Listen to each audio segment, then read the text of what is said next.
So we do have a quorum, but why don't we wait another minute or two? We have a couple fairly straightforward items at the top of the agenda that we could start with. Sure.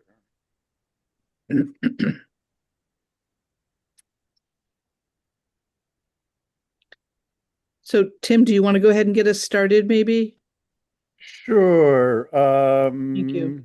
Okay. Um, Welcome to the July 8th meeting of the Dover Conservation Commission.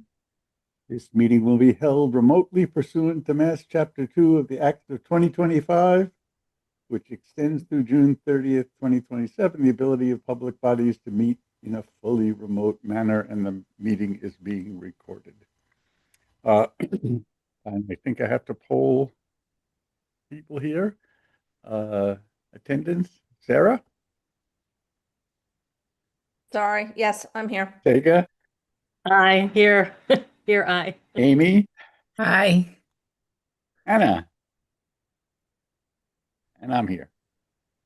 Okay, the first item of business is 1 Mill Street, 2 certificate of compliance requests. Janet. Actually, do we want to see if there are any public comments before? Oh, sure. Are there hearing? anybody on the call have any issues they want to bring up? Any public comments? Now's your chance. Okay. So we're up to onto 1 Mill Street. Okay, so this is these are two separate COC requests for one property. There were two different projects. These are slightly older order of conditions. They had expired. I reviewed all the submitted documents. I did do a site inspection to evaluate the approved and existing conditions. I confirmed that for both orders of conditions, all the permit requirements were met. And we generally just have three permanent conditions, three, four. There were two special permanent conditions on this property, which is being sold. Now, these were old enough that we were not requiring a deed restriction for any new owner, so that requirement doesn't apply. But there was work done towards the edge of the Charles River. There were two permanent conditions. One was that the resident was allowed to maintain meadow mowing extending 25 feet from the edge of the Charles River. And that was to be done only between Thanksgiving and Christmas. The second permanent condition was that there would be no alteration, mowing, or disturbance within the resource area, which is the 200 feet from the river, except for a 10-foot wide path allowing access to an existing boat dock, and then also allowing for that meadow mowing in the second permanent condition. Mhm. So given those permanent conditions, I do recommend approval and issuance of two COCs, DEP number 144-0220 and DEP number 144-0223. They have met all of the original order of condition permits, but each of the certificate of compliance should clearly state that the 5 permanent special conditions apply in perpetuity. Mhm. Okay. Any questions, comments? Okay. I will make a motion to grant this. There is a question. I'm sorry. Oh, I'm sorry. Was there? Marty? Hi, thank you, Tim and Janet. Can you hear me okay? Yes. Yes. On behalf of the Goldman family that are the owners of 1 Mill Street, they asked us to attend tonight's meeting because they've already moved out of the country to Europe. And so they wanted us to express to you their appreciation for the support and the guidance getting them through this process, which they had no idea. They were not involved in these way back when. And so it was a surprise, a true surprise to them about the order of conditions.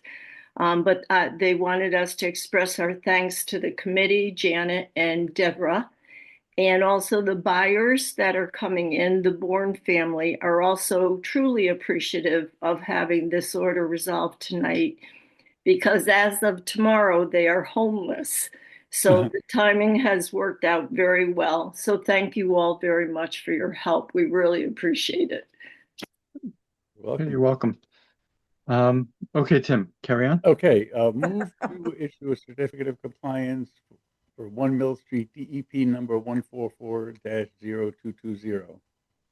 Second. Thank you. All in favor? Tim, Aye. Zega, Aye. Sarah, Aye. Amy, Aye. Anna? Aye. And I'm an aye.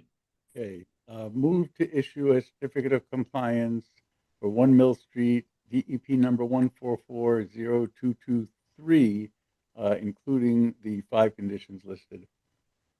Second. Thank you. All in favor? Sarah, Aye. Tim? Aye.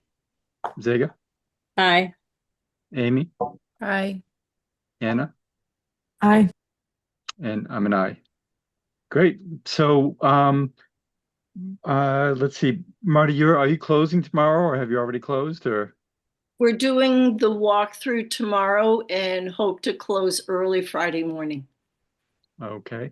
So do you need this document in hand, or is tonight's meeting appropriate?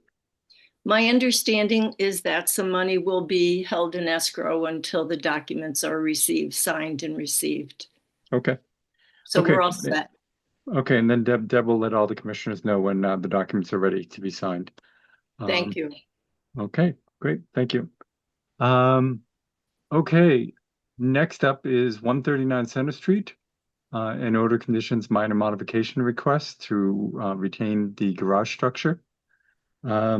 Janet? So this is an existing order of conditions, DEP number 1440924, a project on Center Street. In the course of the ongoing project, the owners have determined they want to keep an existing garage structure, which is to the left portion of the property as you enter it. It is within the 100-foot buffer zone. There's no expansion to the structure itself, but it is a minor change. So they are before you for a minor modification approval. There again, there's no renovation, no change to the exterior, no additional impervious surface. They will be putting in additional subsurface infiltration for the roof runoff. So overall, it's a significant upgrade to the site stormwater runoff. So I do recommend approval of the minor modification, since it will not alter or have an adverse impact on the wetland. And I know Mark Cooperman is here representing the owners, and he may want to have a comment. Okay, thank you, Janet. Hi, Mark. Hi, John. Good evening. Thank you, Janet. Yes, Janet, that covers it all pretty much. We started the project out, if you all remember, way back when the detached garage structure down by the road was inherited, and at the time, the plan was to raise it. However, after spending some time, the applicants did realize, in fact, I guess it's worth an effort to remodel it and keep it. So we saw the opportunity, as Janet mentioned. Right now, the roof ties in. If anyone needs images, I can pull in images. The roof ties are all direct discharge directly in front of the garage. We will simply, put them all subsurface into traditional roof drain chambers. And there's no plan, in fact, to change any of the parking area in front of it. If anything, to probably improve the lawn that's there, so there'd be a better infiltration system with the roots. It's going to be an occasional use. It's way down there by the road. But they did decide to, it'd be worth keeping. That's really about it. Okay, thank you. Commissioners, any questions? Okay, entertain a motion to, Sure, agree. move to approve the minor modification to the 139 Center Street project. Second. Thank you. All in favor? Sarah, Aye. Amy, Aye. Sega, Aye. Anna? Aye. Tim? Aye. And I'm an aye. Great. So Thank you, everyone. go forth and infiltrate. We'll keep you posted. Okay, thank you. Let's see. So we're running a little ahead. Our next item is up at 7:55. Janet, is there anything that you see that could be brought up for, in a matter of a few minutes that could be addressed, or should we just see if the parties are all here? We could discuss the 165 Center Street conservation restriction, Mm-hmm. possible violation. That would be pretty short. Okay. So I spoke with Deb today. I had printed out the conservation restriction as also the plan and highlighted some areas on it. And Deb had received an email from the homeowner in response to one of the registered letters that we'd sent out. And they don't spend much time during the summer there. They expressed surprise. They had no idea that this conservation restriction existed. So one of the things in talking to Deb, and unfortunately I didn't have a chance to send things over to this particular computer, but does anybody recall the plan that existed that we did take a look at a couple of years ago that showed the chicken coop that was involved, as well as the where the restricted areas were versus the blocks of unrestricted use? Does anybody have a? Do you want me to pull up the? Oh, that'd be the great. plan? Yeah, I appreciate it. Deb's resent it out too. But frankly, John, they knew when they moved in. I'm pretty sure I remember that Lori sent them a letter and sent them a copy of it, of the CR. But- I don't know in terms of that time. I certainly know that we brought that to But if we David could- Parrish's attention. Right. Well, certainly he knew, but I Yeah. thought that after they bought it, that we had at least taken that action. But I guess we can maybe try and look back in some of the files. I'll pull up that CR plan right now. Okay. And let me just see if I have let me check on my computer right now if I have yeah. Boom. And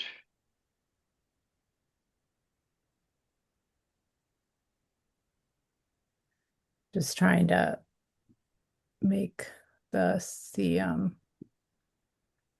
half. So in their half, it doesn't. We're talking about 165, right? Not Yeah. correct. not the other one, right? Let's see.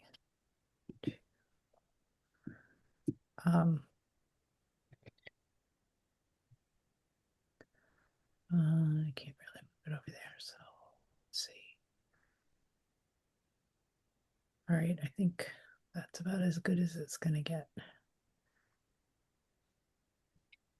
Oh, I have to request somebody has to give me permission. Oh, permission to share. Yeah, I think. Yeah. No, Thank I was you, just Deb. looking. I was looking up on this computer. Let me grab that for you. Bum. Okay. You should be able to do that. Yep, there we go. Okay, You so make it smaller if you want to see the corner, but I think you get the yeah. idea. So what I looked at, so the the wording on this says that it starts off as part of the first paragraph after they do meets and bounds. Says the conservation restriction is intended to ensure that the premises will remain in its natural, scenic, and open condition. That scenic views of the premises, which are available to the general public from Center Street in Dover, are maintained, and that the natural resources of the town of Dover are protected. There's another one that says, in no event shall such activities permanently materially impair the scenic quality of the premises as viewed from the surrounding properties and Center Street. Then there's another one as well. So these are dealt with absolutely unequivocally directly here. So on that map there, the unlike, interesting enough, 157, which is the larger parcel to the right, that's unrestricted area, has no driveway access to the street, which is interesting. And this one does. It goes all the way out to the frontage of Center Street. So the restricted goes all the way out, yes. In this case, the restricted area only is over here. See it does go Oh, I to the see. street, Oh, but so they're only just showing, so 100, only the yeah, first so 100 they're feet. showing, I'm sorry, I confused. They're showing the 200-foot square on the same plan. But the view of the back part, the whole property is under the conservation restriction. The unrestricted area just refers to building and other things, I So believe. that's one of the, so if you can stop it there. So Yep. what the pictures that I'd sent Deb, but I have not been, I don't know if they were uploaded or not. Basically, you're maintaining that the view restriction would go across even the unrestricted area. Mm-hmm. Okay, I think, that's I mean, we should definitely talk to town council, but correct. Yeah, but I believe that was the intent of from talking to Mhm. people about what Mrs. Nightingale's intent was, Mhm. talking to Linda Foyle and others. So basically, from the restricting the perpetual conservation restriction line that comes down by the E in center, Mm-hmm. to the left of that is clear that that's a no plant zone, Mm-hmm. and all the way from there to the left to the lot line there. Also to the right of that restricted area, I would like to get town council's response on this before we send out a letter that's a little bit more educational to the owner. Not only to confirm that, but also if the uh, if the owner would be allowed to plant anything along the restriction lines, or if that defeats the purpose and that they don't have the ability to do that either. So I think it behooves us to get town council involved in this before we send out a detailed letter Well, if outlining that. you mean perpendicularly to Center Street? Yeah, because part I of think it is perpendicularly doesn't impede your view from Street as I much. guess one of the questions would be if you did it along that left-hand line, as you're coming up from Medfield, you wouldn't be able to see past that to the fields beyond. And I don't know if I really don't know.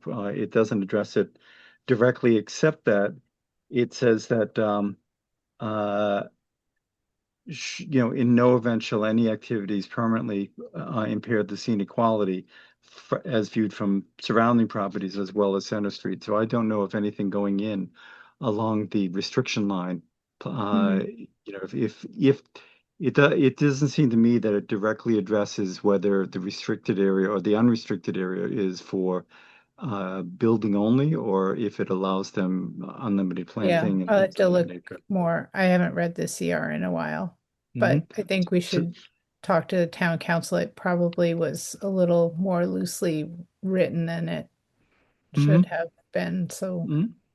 So I think we just want to be on secure footing when we send out a more detailed letter along with the plans here. So that's what as we've looked into this, that's what we've realized.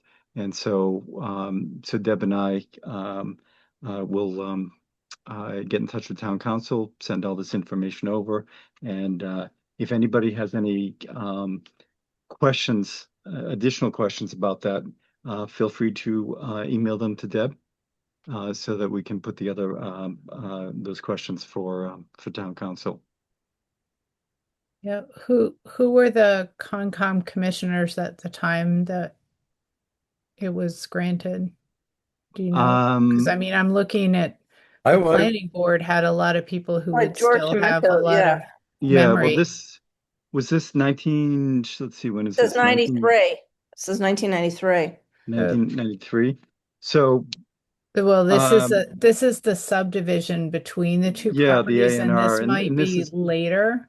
yeah, this one actually, oh, you know what? Let me see if on Like- the back page of the conservation, no, it was approved by selectmen on the recording document, because we come under the selectmen there. Right, but So, there should be a Concom page also, but I can look. okay, Or so I I think can unshare and then we can see each yeah, other. I think at this point, since we're not going to, we have a full agenda tonight. Why don't we look that up and deal with it offline, direct with Deb? But that's the issue that we just want to make The sure. conservation restriction was done in 88. Okay, so Wasn't he? even do you know anybody, Tim, from 88? No, I wasn't Yeah. in Dover. So 93, Tim and I were familiar with, Mina and Tim and others, but 88 we don't know. So regardless of that, we'll look into that and we'll get a letter out with town council's help, hopefully in the next 2 weeks on that. And it would be a more complete package that will have the restriction highlighted and the plan noted as well. Okay, so that's our filler for addressing something, so right now we'll open it up to Trout Brook Road regarding Incendia Partners, and Janet, why don't you give us a brief introduction? So before you tonight, we are opening the public hearing on 4 notice of intents for 4 different parcels, all undeveloped. And then just a little bit of regulatory background here. Back at the end of 2020, the commission approved ORADs for each of these parcels. And Paul McManus reviewed the wetland delineation on those. And so that was approved back at the end of 2020. The ORAD was good for 3 years. So those ORADs have expired, but as part of the new notice of intent, Paul will do a refreshed look at the delineations as part of his review as a peer reviewer that the commission will discuss. So these 4 parcels were issued ORADs. The applicant owner at the time then applied for 40B permits for each of the lots. The ZBA denied those 40B permits to construct 4 new single-family homes. The owner then appealed the ZBA's denial to Mass Housing, and they won that appeal. And the town has now appealed Mass Housing's decision in Superior Court. And to date, the town's appeal is ongoing, and we are waiting for the court to schedule oral arguments. When these 4 NOIs came in, I reached out to Dover's Town Council, Kristen Gagalis from Anderson Krieger, to get her opinion as to whether or not the applicant is entitled to proceed with the filings of these notice of intents under the State Wetlands Protection Act only, since there's been no ruling yet on the 40B.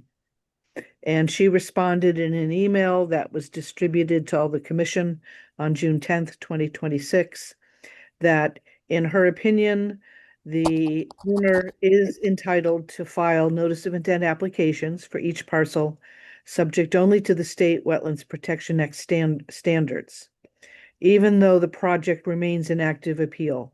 But she said the owner does so at his own risk. She stated that if the applicant ultimately does not obtain a 40B comprehensive permit for each of the 4 parcels, then he would be required to come back to the commission for order of conditions under our local bylaw. So that is a quick summary of where we are in terms of this 40B project. So the current notice of intents, we have 4 DEP numbers.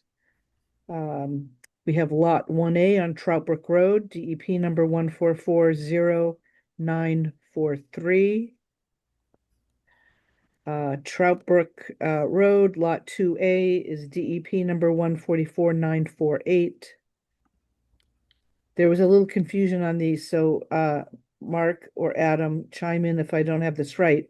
Trout Brook Road, lot 4 is DEP number 144097. 4-3. 4-3. Okay, I had those two mixed up. And then Edgewater Drive, lot 45 is DEP number 1440949. So each of the notice of intents propose to construct single-family homes with a garage, deck, porch, driveway, landscaped areas, utility systems, septic system, and stormwater management systems on 4 wooded and undeveloped parcels. The jurisdictional wetland resource areas include bordering land subject to flooding, bordering vegetated wetland, and then the Edgewater Drive parcel only, there is a perennial stream and riverfront area. So that is the quick summary on those. I am recommending, due to the complexity of these lots, that the commission vote to hire Ecotech to do a third-party review of the parcels and the NOIs at the applicant's expense. And I'd recommend that the applicant's representatives from Goddard review each of the 4 NOIs individually for the hearing tonight. Okay. Any questions from commissioners? Okay. Mark, are you the Yep. presenter for the evening? Okay. Absolutely. So my name is Mark. And so Arnold. now, Yep. just to let you know, so there may be a little redundancy because Paul's not here. Paul hasn't been hired yet. He's aware that this is coming up. Yep. We will vote on that, and then you may have to go over some of this, obviously, with him. Yeah, absolutely. Yep. Yeah. If Paul's, he can read the NOIs. He can watch this presentation tonight, and if he wants us to represent it to him, we can do that. So absolutely. Okay. So as Janet said, Mr. Chair, do you want me to walk through basically each NOI and I'll do each one NOI individually? Do you want me to present those sequentially and then open discussion? Yeah, from why the don't you or- first show us the neighborhood Yep. and where these are relative to the neighborhood, and the river and so forth, and then we can hit them one by one. All right. So wasn't planning on this per se, but I'm just gonna pull up the I'm just gonna pull up some large maps just to give you a context for the area, just because I think it'll help. And while Mark's doing that, I just want to confirm for the record, we did receive confirmation of notice to abutters. We received the green cards, and also legal ads were published for each of the 4 notice of intents. Thank you. Excellent. All right, so I'm going to share my screen. All right, so you're probably very familiar with this, which is Mass Mapper. So this is Mass Mapper. This is Claybrook Road, and the Charles River is up here, and this is Trout Brook Road coming down here, and over here is Edgewater Drive, and the lots that we are talking about are Lot 1A, 2A, Lot 4, and lot 45. Mhm. So again, this lot here on the corner of Claybrook Road and Troutbrook Road. This lot here opposite 6 Troutbrook Road. This lot here to the south of 6 Troutbrook Road on the corner of Chickening Drive. And then this lot here, which is between 11 and 21 Edgewater Drive. And as Janet mentioned, here is Troutbrook right here in the back of that parcel there. Just for a quick thing, I apologize I didn't have these graphics more, but this is the FEMA maps just to give you an idea of that. So the orange being the X zone, but the blue and the shades being FEMA jurisdictional areas. So that's can you just back up a little bit? Can you go through that a little slower in terms of the FEMA? so just as a reminder, the orange is a non-jurisdictional. It's a 500-year floodplain. It's not a jurisdictional floodplain. And But is in jurisdictional floodplain is 100 or what? 100 year 100-year storm is the blue. Mm-hmm. And we do have an elevation on the floodplain. Mm-hmm. Okay. And so it's interesting. So at one point, I think one of the original conceptual things showed a floodplain elevation at 108, and this is looking to be slightly lower. I'm not aware of a higher or lower elevation. So the elevation of the floodplain is 107.6 on lot 1A. And I'm sorry, I'm just making sure I'm referencing this correctly. 107.3 on lot 4, and then lot 45, it is 107.6 again. Okay. And those are marked on the individual submissions as well for each lot? Correct. Yeah, Okay. I'll show you those on the plans. Each plan set has a table that shows you the floodplain calculations. Okay. So, any other questions on on where we are talking in terms of, again, lot 1A, lot 2A, lot 4, and lot 45? Okay.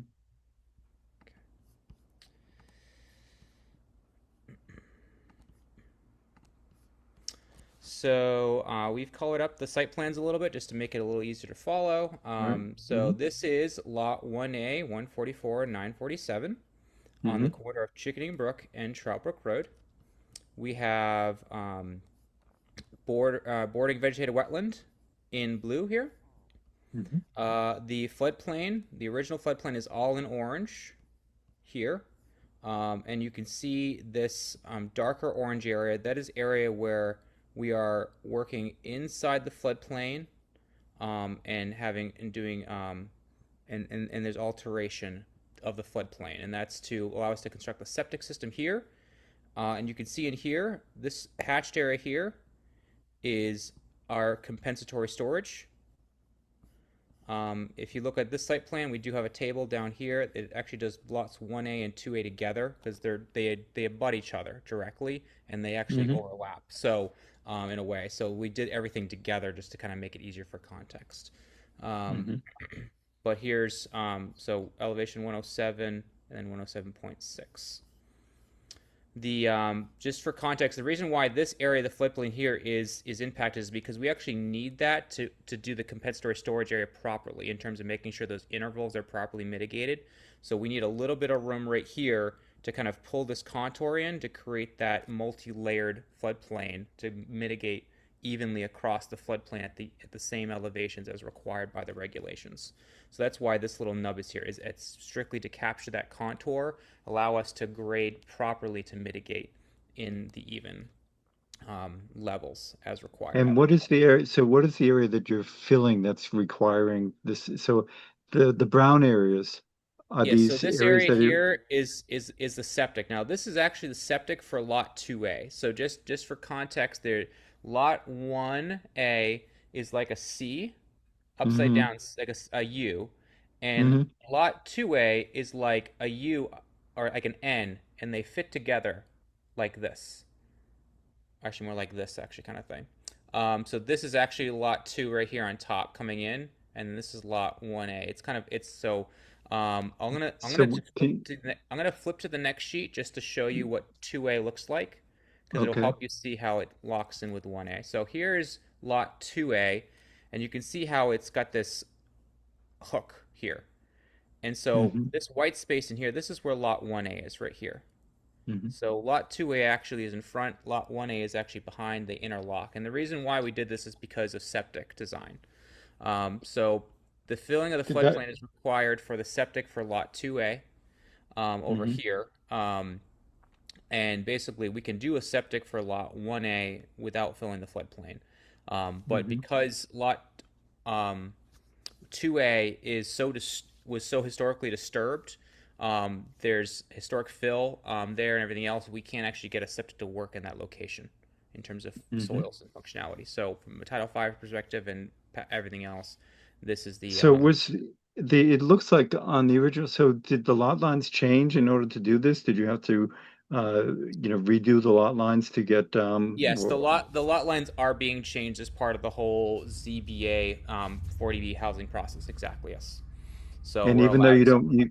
even though you're not meeting the 5 acre prospect, the original 40B components there, this complies with the town A&R requirements?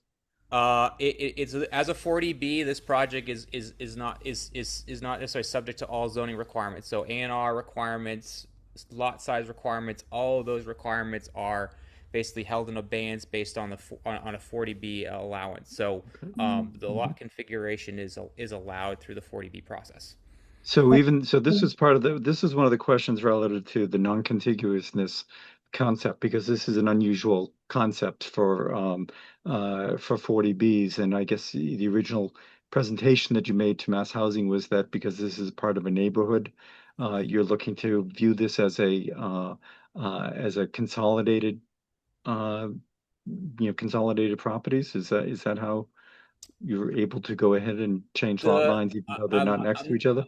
Yeah, as I'm not an attorney, I'm not familiar with the full language of the 40B terminology and that, but you basically summarized it. Yes, basically, as a collective project, they are allowed to be collectively brought together and filed as a 40B to provide basically affordable housing, but also the compensated housing in compliance with what 40B allows. Okay. Well, have and I a understand, question. you're basically presenting it strictly on the wetlands and the, component of things, anyway, somebody, had a question? Yeah, this is me. Just before we get too far, I'm not quite sure I understand. So we're working some in the floodplain. Okay. Septic for 1A can fit on the 1A lot, but based on its location, there needs to be fill in 2A Actually, or not. a whole other septic system. So basically, they're changing the lot lines so that the septic system for 2A, they're, as Mark had shown earlier, that, they're stretching, let's see, is it the red line on this plan, Mark Yeah, was, the red line is the property line here. okay. Okay. So I'll go back to this one just so you guys. So lot 1A, this is the lot 1A property line where my cursor is. This red Uh, line. So you can see how it goes around this future 2A lot septic system. Mhm. It's deliberately set up that way so that lot 2A has its own property with its own has its own septic. septic. Okay. Yep. Mhm. Okay, and then that goes Cool. over to your right. The red line that's going from top to bottom is the left lot line for 2A. Yep. So, Yep. and the And then septic there's system. no like cross fill. It just there's a little bit of fill on the Yeah. plots that are supposed to have it for their septic. Yeah. Mhm. Okay. Yeah. It Thanks. overlaps basically. Yeah. So Mark, so then on the brown area there of for the lot 2A septic system, that is area that you're filling. Yes. And then you're looking to your restoration for that is the crosshatched area down below that. Yeah, so outside this retaining wall, that's around the Hmm. septic here, there's probably some disturbance that's temporary. Like for example, this area down here is temporary. That's just temporary disturbance, and that's just so we can grade. But basically everything inside the lot 2 line, basically give or take, is fill. Everything outside is basically temporary for grading purposes for working. And Hmm. then yes, this is the compensatory storage in here. And Hmm. just to walk you through what's going on here, um, for we have the height is only 0.6 feet. The area filled is 1,700 square feet, 510 cubic feet of fill. Restoration, we have 1,120 square feet, and we have 570 cubic feet. So we have a net change of 60 cubic feet, which is the standard for volume. So in essence, you're increasing the flood storage by 60 feet, 60 cubic feet. 60 cubic feet. Okay. And Yeah. then can you slide this over to your left so that we can see a cross section from elevation? Nope, the other direction.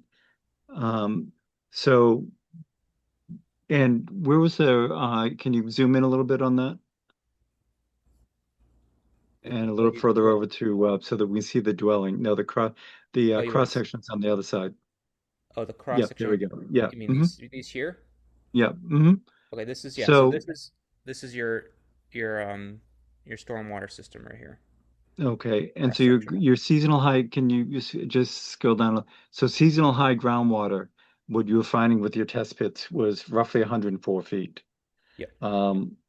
Okay, so that the 107 is your flood area for a 100-year storm, but your normal seasonal high groundwater is at 103.9. Yep. Is that what I'm seeing there?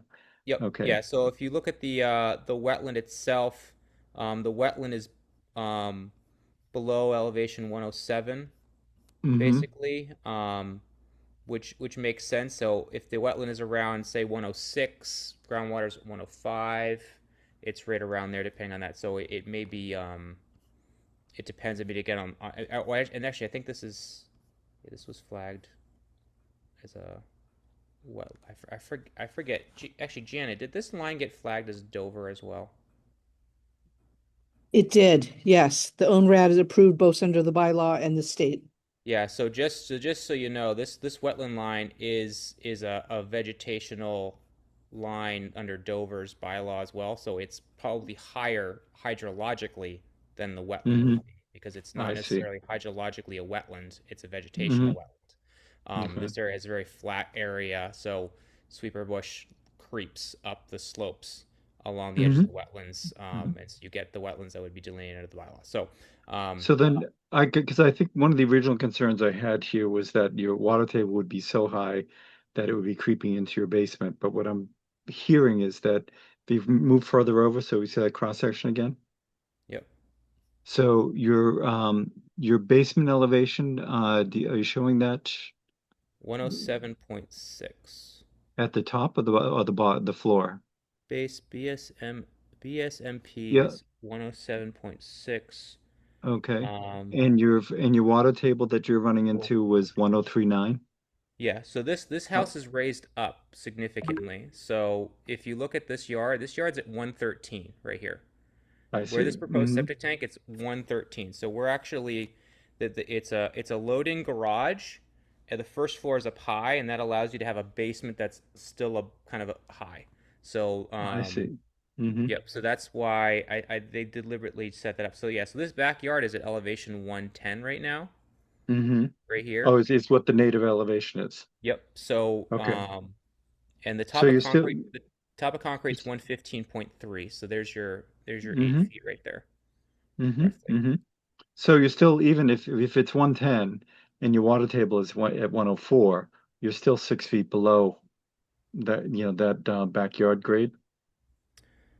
So yeah, so in terms of Mm-hmm. the backyard, yeah, we're 2.4 feet below this 110 because the basement's 107.6. No, I was looking. I'm sorry, I was looking at your water table.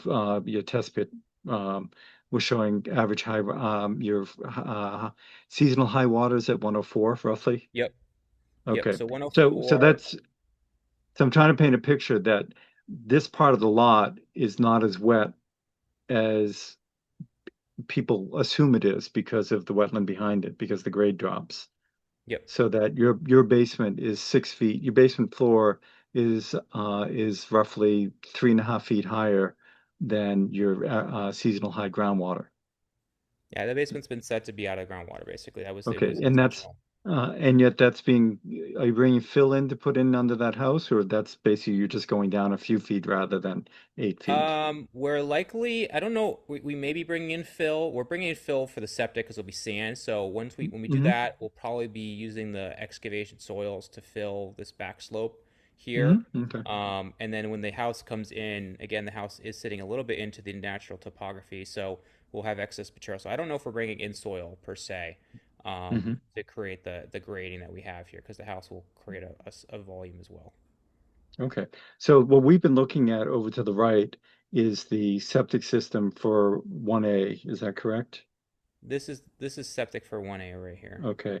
So, and then when we get to 2A, the flood, the potential flood area is higher there than it is at 1A. Is that why we 1A and 2A have the same floodplain elevations and everything. They're the same because they okay. abut each other. And the So, tan area that we're seeing there, is that the 100-year extensive for the FEMA? correct. Okay. And your net difference based on the 510 yards of fill spread over that septic is around half a foot from the above the original grade. Is that what? Well, Uh, the filling in the floodplain is only 0.6 feet. So the hmm. top of this septic system, Hmm. you get 114 here. I don't know. So I'm just looking for, hold on, I need to go to the other plan here. My apologies. Hmm. Yep. Okay, it's 114. Yeah. So, Hmm. we're bringing in, I mean, the floodplain is only 0.6 feet. Um, Hmm. in that dark area. Yep. We are bringing in more material above that, but that doesn't matter because we're I see, above because the you're okay. floodplain. Got it. Yep. Okay. Got it. So when this area is calculated, you look at the depth of flooding and you calculate the volume from the top Got of it. the Okay. 1 area floodplain to the ground surface, and you create a polygon of volume, and you calculate that. It's cubic feet, and you have to take So, that volume and you have to find how you make that volume elsewhere on the floodplain and the okay. same contiguous to make sure So it still you're bringing that calculates. grade up considerably higher, and then you're making up for it down below. Yep. So yeah, right Okay. here we've got elevation 108 running through our compensatory storage, and we're bringing Hmm. that down to 106.7, Hmm. 107, and 107.6. So we have about a 2 foot, 2 to 3 foot cut right in here. Basically, Got we're it. taking there's a little hill right here that turns right here. We're taking Hmm. that hill and pulling it all back Got to it. here. And then your wall for the septic is going to be at 114 The yeah, top of wall is 114. top of wall. And what's the street elevation? 109. So you'll Yep. be around 5 feet high there. Okay. Okay. So other than the compensatory flood storage restoration, what other aspects are you dealing with Mass DEP wetland regulations here that So we are working in the buffer zone. It's a jurisdictional review of the buffer zone. There's no performance standards under the Wetlands Protection Act for work in the buffer zone. But this is the buffer zone right here. So we Mhm. don't have any alterations of any other resource areas. There's no riverfront on site. Um, and our limit of work does avoid the floodplain, except again in this area and in here. Um, so that's our setback. So it's tied to the And wetlands, but it's also approvable by Mass DEP. so does Mass DEP have any setback whatsoever? They do not have setbacks. We have projects that have been approved with 0, 5, 10 feet off the wetlands for single family houses that are brand new construction. Okay. So they're not always like that. Sometimes we have more space. We give on the wetlands more space, but sometimes the lot is so small that um, we have to work close to the wetlands, and Okay. 5, 10 feet can And happen. is it your feeling that once you and Paul go walk the wetland line based on state regs rather than local bylaw, that blue line that we're seeing for the flagging will move away from the house? I can't say that for certain because I didn't walk it with Paul, unfortunately. I wish I had because Hmm. I always like walking in the field with Paul. He Hmm. always teaches me something new every time.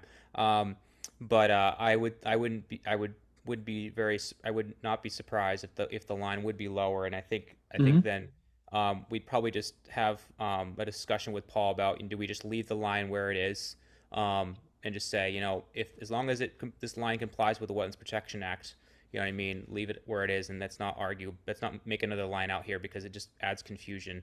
To it. We can just say that the line is conservative to the Wetlands Protection Act and leave it as is. So I think we'll have Well, to. we'll see how that goes when you're out there. Janet, you have your hand raised? So just one question, are you proposing edge of lawn up to the limit of work line? Or it's already a busy map, but either in your narrative or on the site plan, it would be good to show where the edge of lawn would go. And you also are taking down a lot of trees. I'm wondering if you're proposing installing any kind of vegetation, native vegetation, and also keeping in mind impact on abutters. Are you planning to do any kind of privacy plantings along the, it wouldn't, with the new homes, almost all these trees are going to be cleared in the front.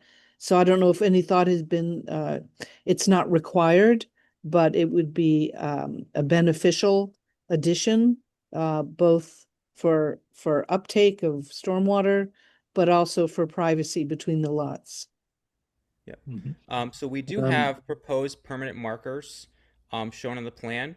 You can see these little squares right here. So we've actually placed those along the edge of the BLSF to demarcate the floodplain there. And then they follow, and then you can see from here, we jump across here to this limit of work here and limit of work here. So this is a slope here. We can discuss with the engineers, maybe we bring the markers up to the elevation 110 where the flat yard is, just to kind of pull it back a little bit. I think that's probably a reasonable request. I'm not aware of any vegetational plantings at this moment, but I can definitely look into it. And then lastly, from a neighbor's perspective, this lot here and 2A Have no neighbors. have no neighbors to it, if I remember correctly. Well, actually, sorry. This 1A does not have any neighbors because except in the back. So there's a neighbor back here. We've got the wetland and the vegetated wetland here, and this floodplain here will still be forested here. So the only direct neighbor in terms of visual would be across the street for this lot. For 2A, we do have a neighbor to the right, and there is floodplain and wetlands that are to the right of this property that are left between our property and their property also has vegetated wetlands and buffer zone that would screen them from their own property. Right, but lot 1A and 2A will now be neighbors with a lot of building on each lot. So a little bit of screening between those two lots would be, I'm sure, appreciated. Yeah, I'm sure once these plans go to full like contractor design, there'd be landscaping that would be added typically, and that would probably be brought in at that point. But at this point, I don't think we would be wanting to put those or promise what they plan to do, because it could be different type of screen depending on the builder's desire, supply, etc. So I wouldn't be surprised if they put screening on the property line between the two, but that's kind of a secondary matter at this point. So Mark, the FEMA maps have not been updated for quite some time. They were proposed 5 or 6 years ago. That never came through. Massachusetts seems to be the state in general, and many towns, especially coastal, but more and more inland towns, the building inspectors have some flexibility regarding freeboard. Are you familiar with freeboard? I am familiar with that, yes. Okay, and so for folks who aren't, freeboard takes a look at sort of extrapolates future floodplain heights based on climate change and things of that nature. And as a safety valve, in essence, requires adding anywhere from 1 to 3 feet of proposed future floodplain locations, just to make sure people's basements are high enough and that structures are not impacted and the like.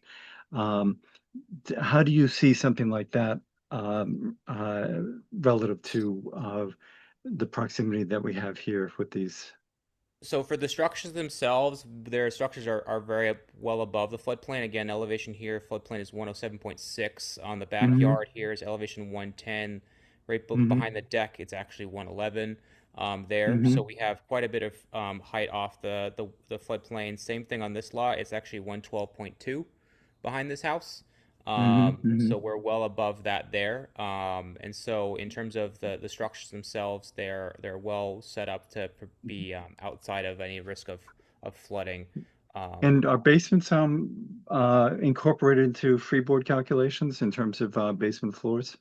Basements are so typically so FEMA, I mean, well, so Mass DEP discourages the use of, basements as part of as being in the floodplain itself. And so Mm-hmm. these basements would not count. So basically the basements basically count as a solid structure in the ground, just like the soil is right there. So if I have Mm-hmm. a lot and I have say I have a flat lot, I put an 8 foot basement below the existing ground surface. That is just it's like you take the fill out, and as long as that fill doesn't go in the floodplain, there's no impact to floodplain. There's no calculations or anything else. It only gets awkward if there's an existing structure usually that's touching the floodplain itself. Then Mm-hmm. there FEMA does allow like vents and stuff like that, which are Mass DEP discourages the use of vents and other things and flooding under structures, etc. Just because it's a tenuous situation. But in this situation here, we're well above that. So from a structural standpoint, I don't see any concerns here. Okay. And so the only issue there would be one of inconvenience then if 100-year storm happens to bring your floodplain higher based on freeboard numbers, you'll end up with a wet basement that would be handled via sump pumps on those rare occasions. Is that how that works, or is there any desire on the part of DEP to not have basement floors in the freeboard elevation?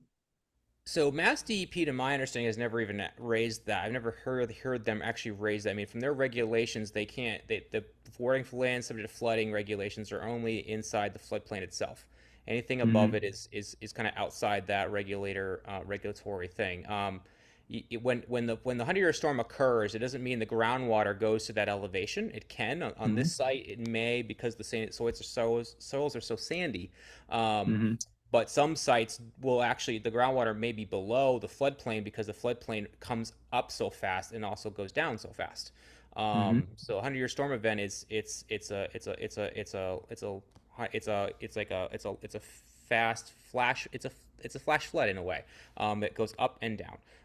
So it's not a prolonged like flooding event per se, particularly when you're on the edge of the 100-year storm versus if you're in the 10 or 15-year storm, that can be more prolonged Hmm. in terms of if you're in the 10-year floodplain, you're during the 100-year storm, your flooding is prolonged because you're at the Hmm. 10-year Okay. elevation versus the 100-year.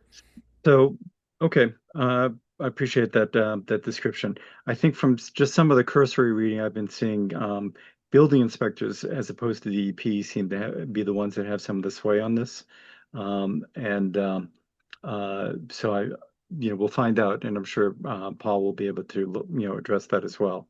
Um, then, does anyone have any question about the presentation of Lot 1A with Lot 1A and 2A septic systems on? Okay, then is there anything else you want to bring to our attention, or do you want to move on to the next lot? That's everything for lot 1A. And again, we can go back to these lots as they overlap, and if there's a question, we can check to make sure that things are consistent if that's the case.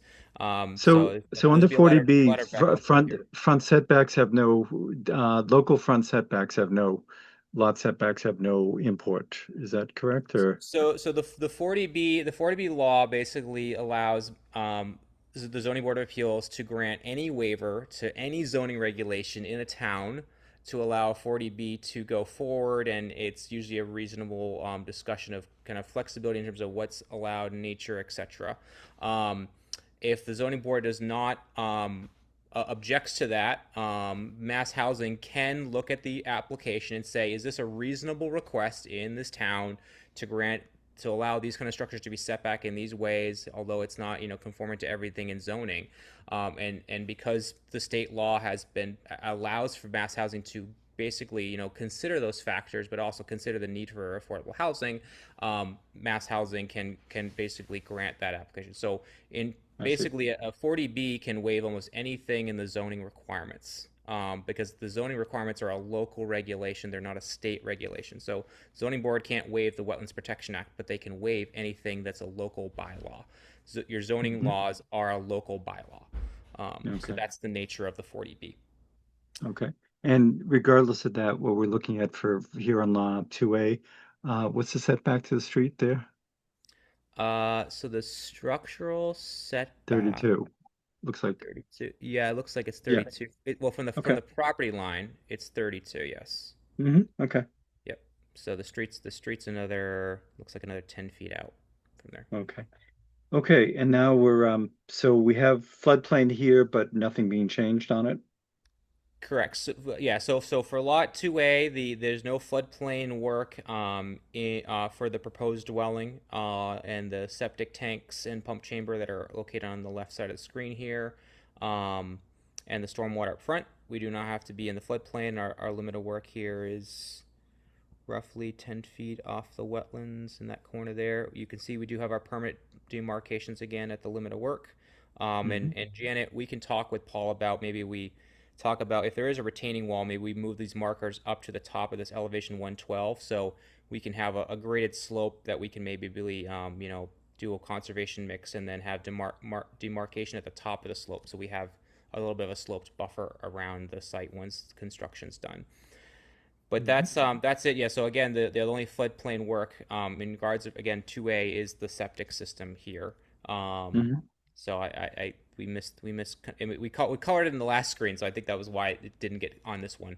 But yeah, same basically same discussion over there. That's what I mean. But in terms of what we're looking at here on this plan here on this side of lot 2A, just the house and some grading. So we basically this back side we have a retaining wall here. It allows us to kind of basically raise the house up. That's again we're raising the house. We have a basement down at 107.6 top of concrete, 115.3, same kind of setup, basically keeping the house nice and high, allowing us to have a basement.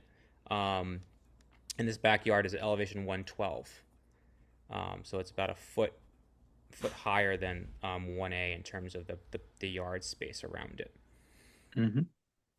And no other resource areas, no riverfront or anything else here. So Okay. fairly straightforward in terms of Yep. that. Okay. So now you'll take us across the street. Yep. So let's go across the street to the corner of Trout Brook Road and Chickering Drive. So this lot does have a direct abutter to the west. I believe that's the west, right? Oh, sorry, north. Sorry, my orientation got thrown off. I was trying to remember which way Claybrook Road runs east to west. That's why. Always throws me off. I always think it's north-south. So this slot here, we've got bordering vegetated wetlands in blue back here. We have floodplain again here.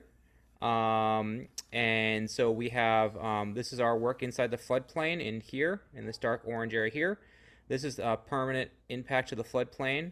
This area over here is temporary, again, allowing us to grade and create the compensatory storage in here. And allows us to have that floodplain come in and out in a very even fashion. Limit of work has the demarcated bounds again. The demarcated bounds again are staying outside, and I think again, Janet, Paul, and I'm sure you and Paul will probably have some comments about where you want the demarcations put to make sure that those kind of make sense with the development. Maybe again by bringing these up to maybe the top of the slope.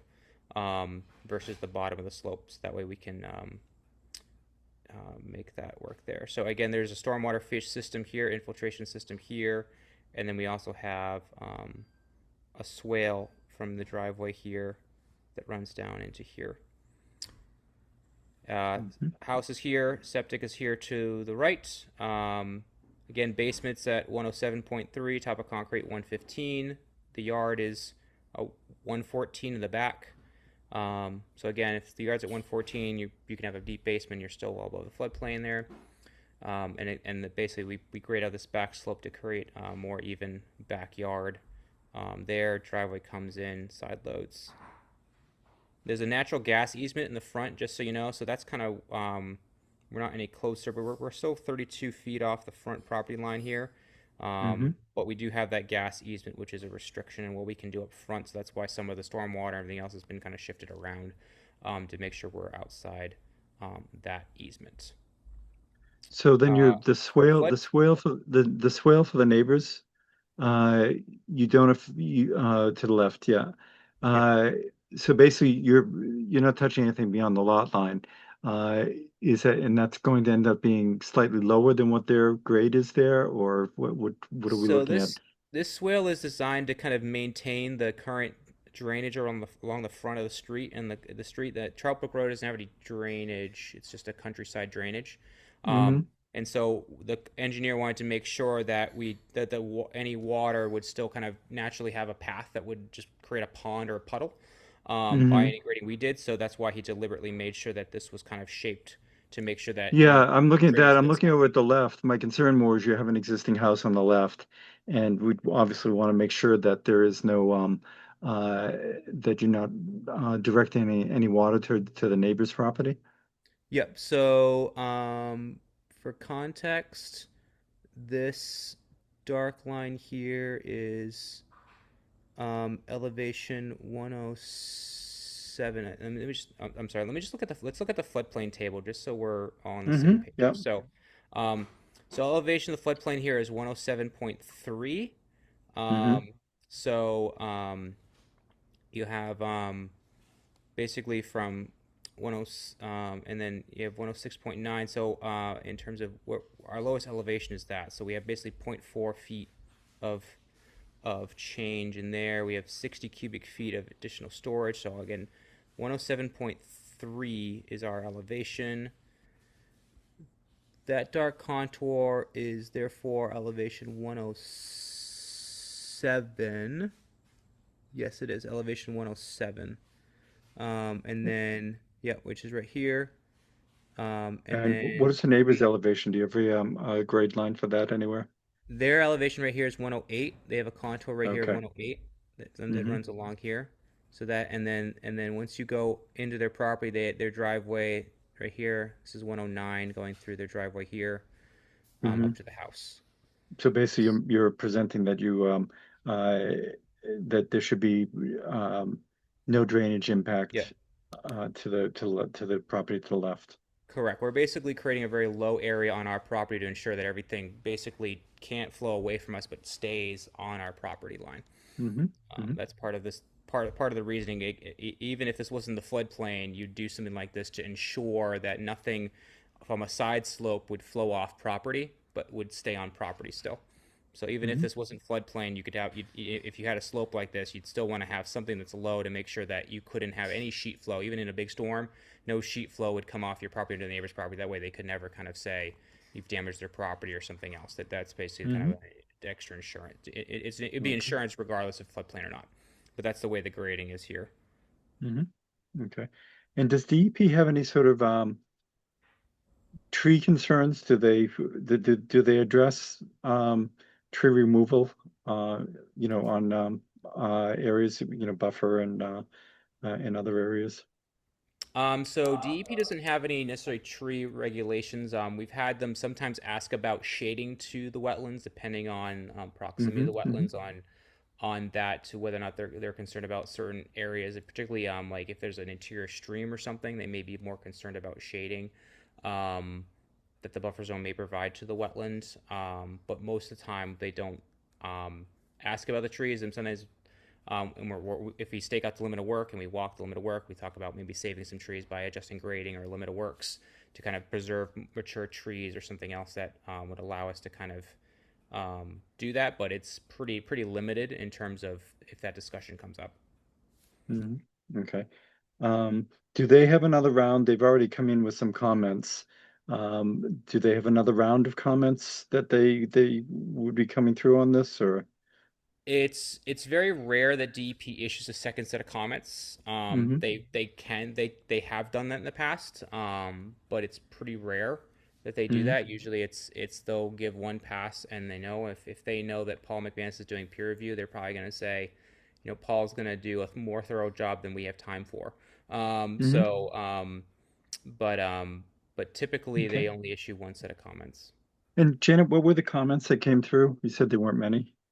No, there was one about, I believe it was compensatory storage needs to be outside existing floodplain areas.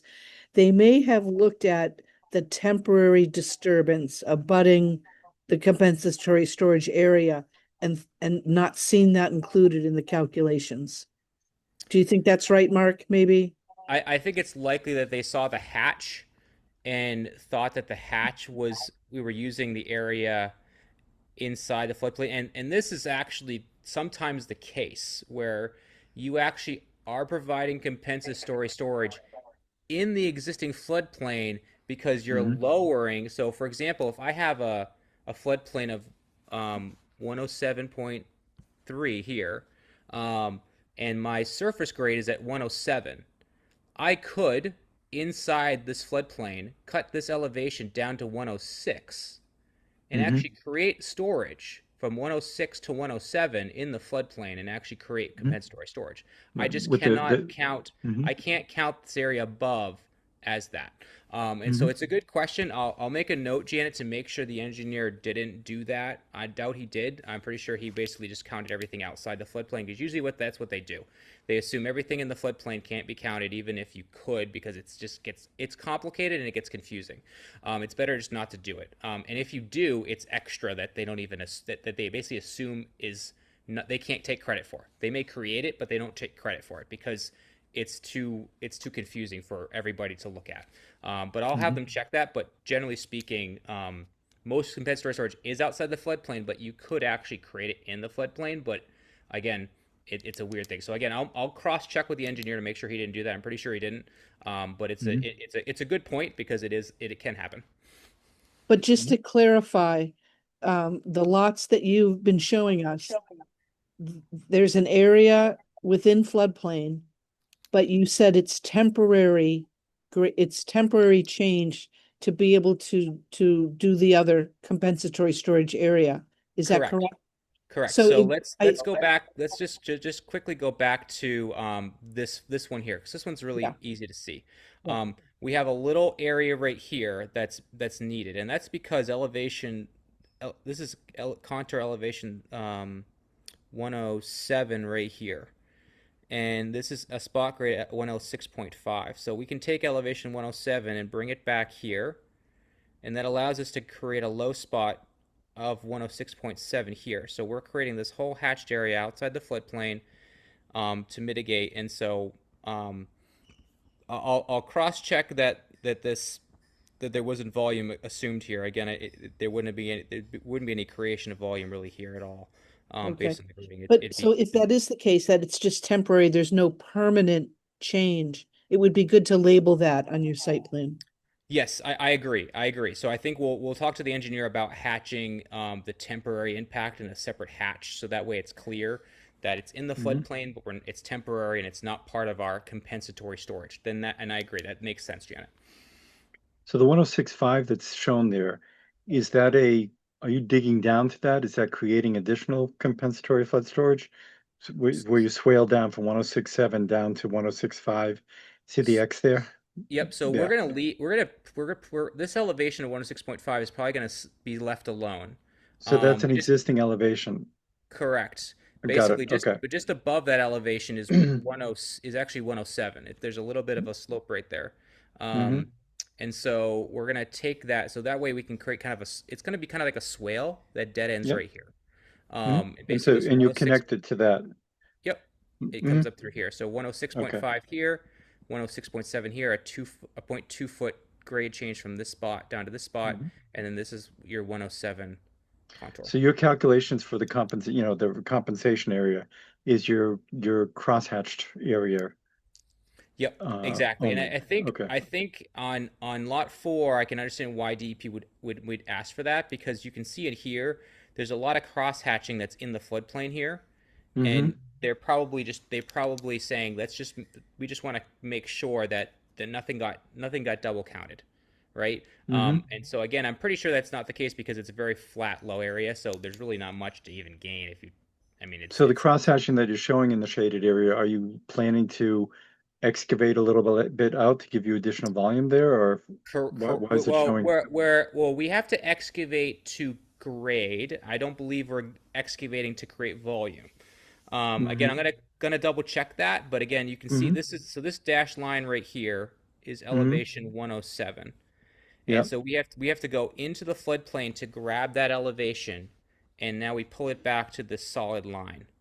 got it. And that allows us again to create kind of a swale-like feature, kind of like what these are. See this right here? This is a swale-like feature in your floodplain.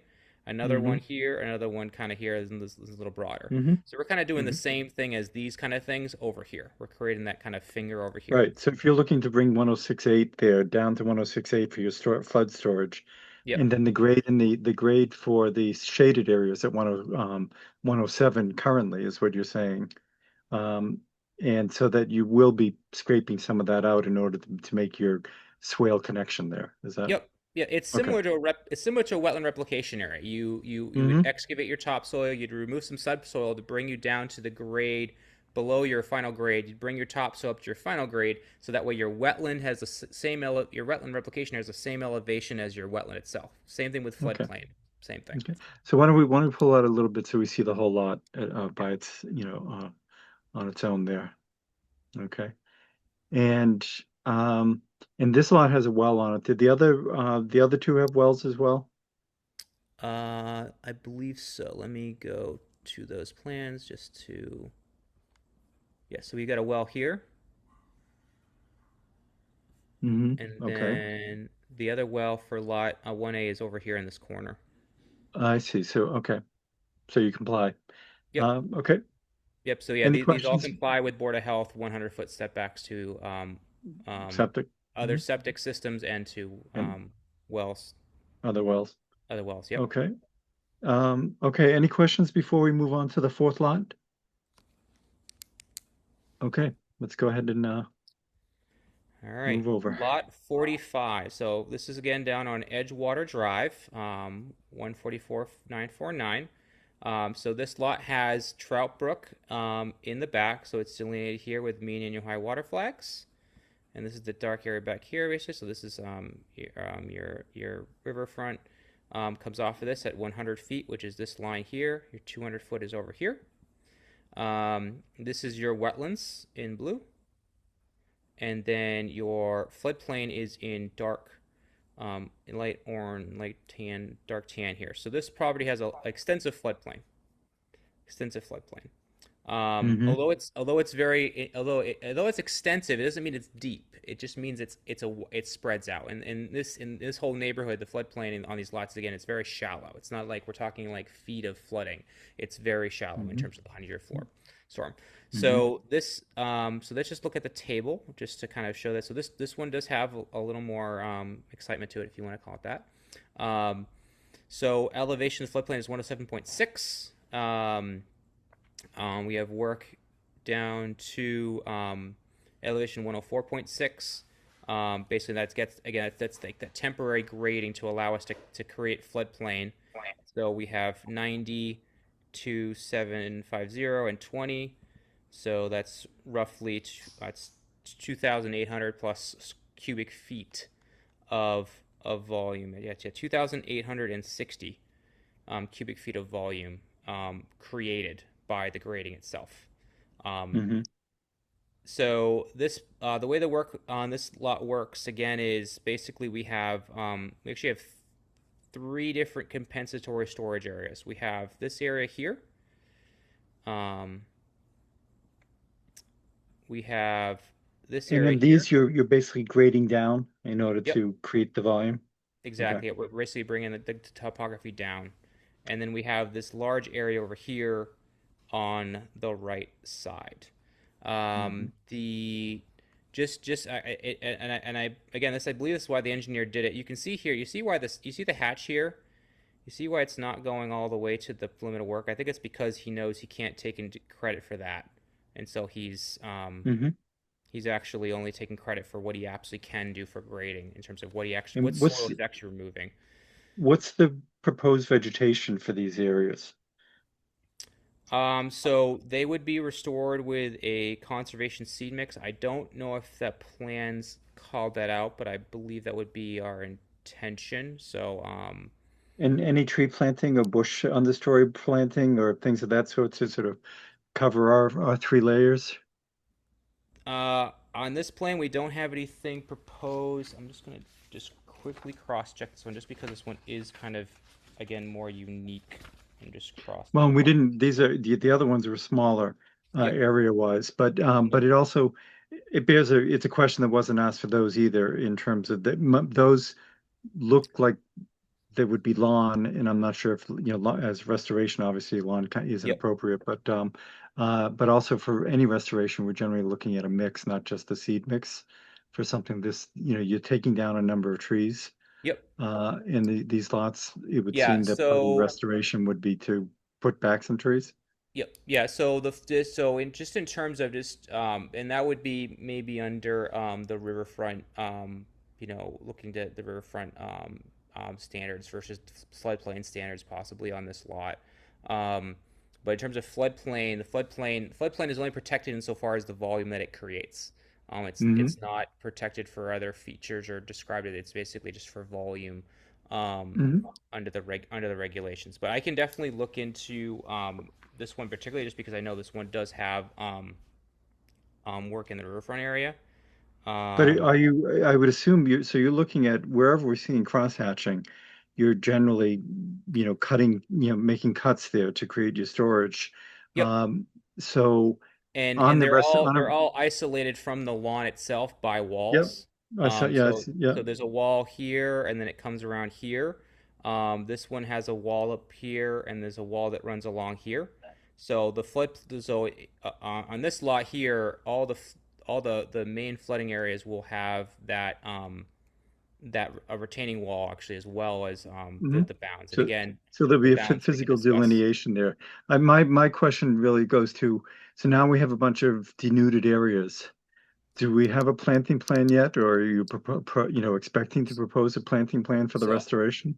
I don't know if we're planning on proposing a planting plan in terms of shrubs and trees. I am confident that the plan is these areas are going to be basically loamed and seeded with a conservation seed mix. So you would have an upland meadow feature in there. Again, the goal would be to have bounds around these areas so they're not permanent lawns. So you would So end you're up with an maintaining that upland meadow. DEP doesn't require additional vegetative, restoration plan for the things like this? Obviously, we do, but it seems Yeah, for work in the floodplain, the answer would be no. Mhm. For work in the riverfront area, I do believe um we basically we have to comply with the maximum extent feasible in terms of the limiting yards around the house, and any other, just, frivolous kind of uses. So that's why we have a house here. We don't have exterior shed, don't have exterior, separate detached garage, But sports court pool. you had mentioned earlier the need for shade for wetland areas. It's For the stream. it was for a site that had a stream interior to it. But again, it was a very that was a stream. I've had projects with major streams where we're going right through this. We're building on both sides of the stream, right up to the bank. And there was no comments about planting more trees along the bank or shading on that. Well, let's see that would be we'll look to Paul on that, some of that detail. Help me out, Mark. So generally in a riparian, does that allow for new construction? So this lot was so I'm just cross-checking myself with what our NOI has, because we did have a very longer section in terms of regulatory compliance in this one because of that.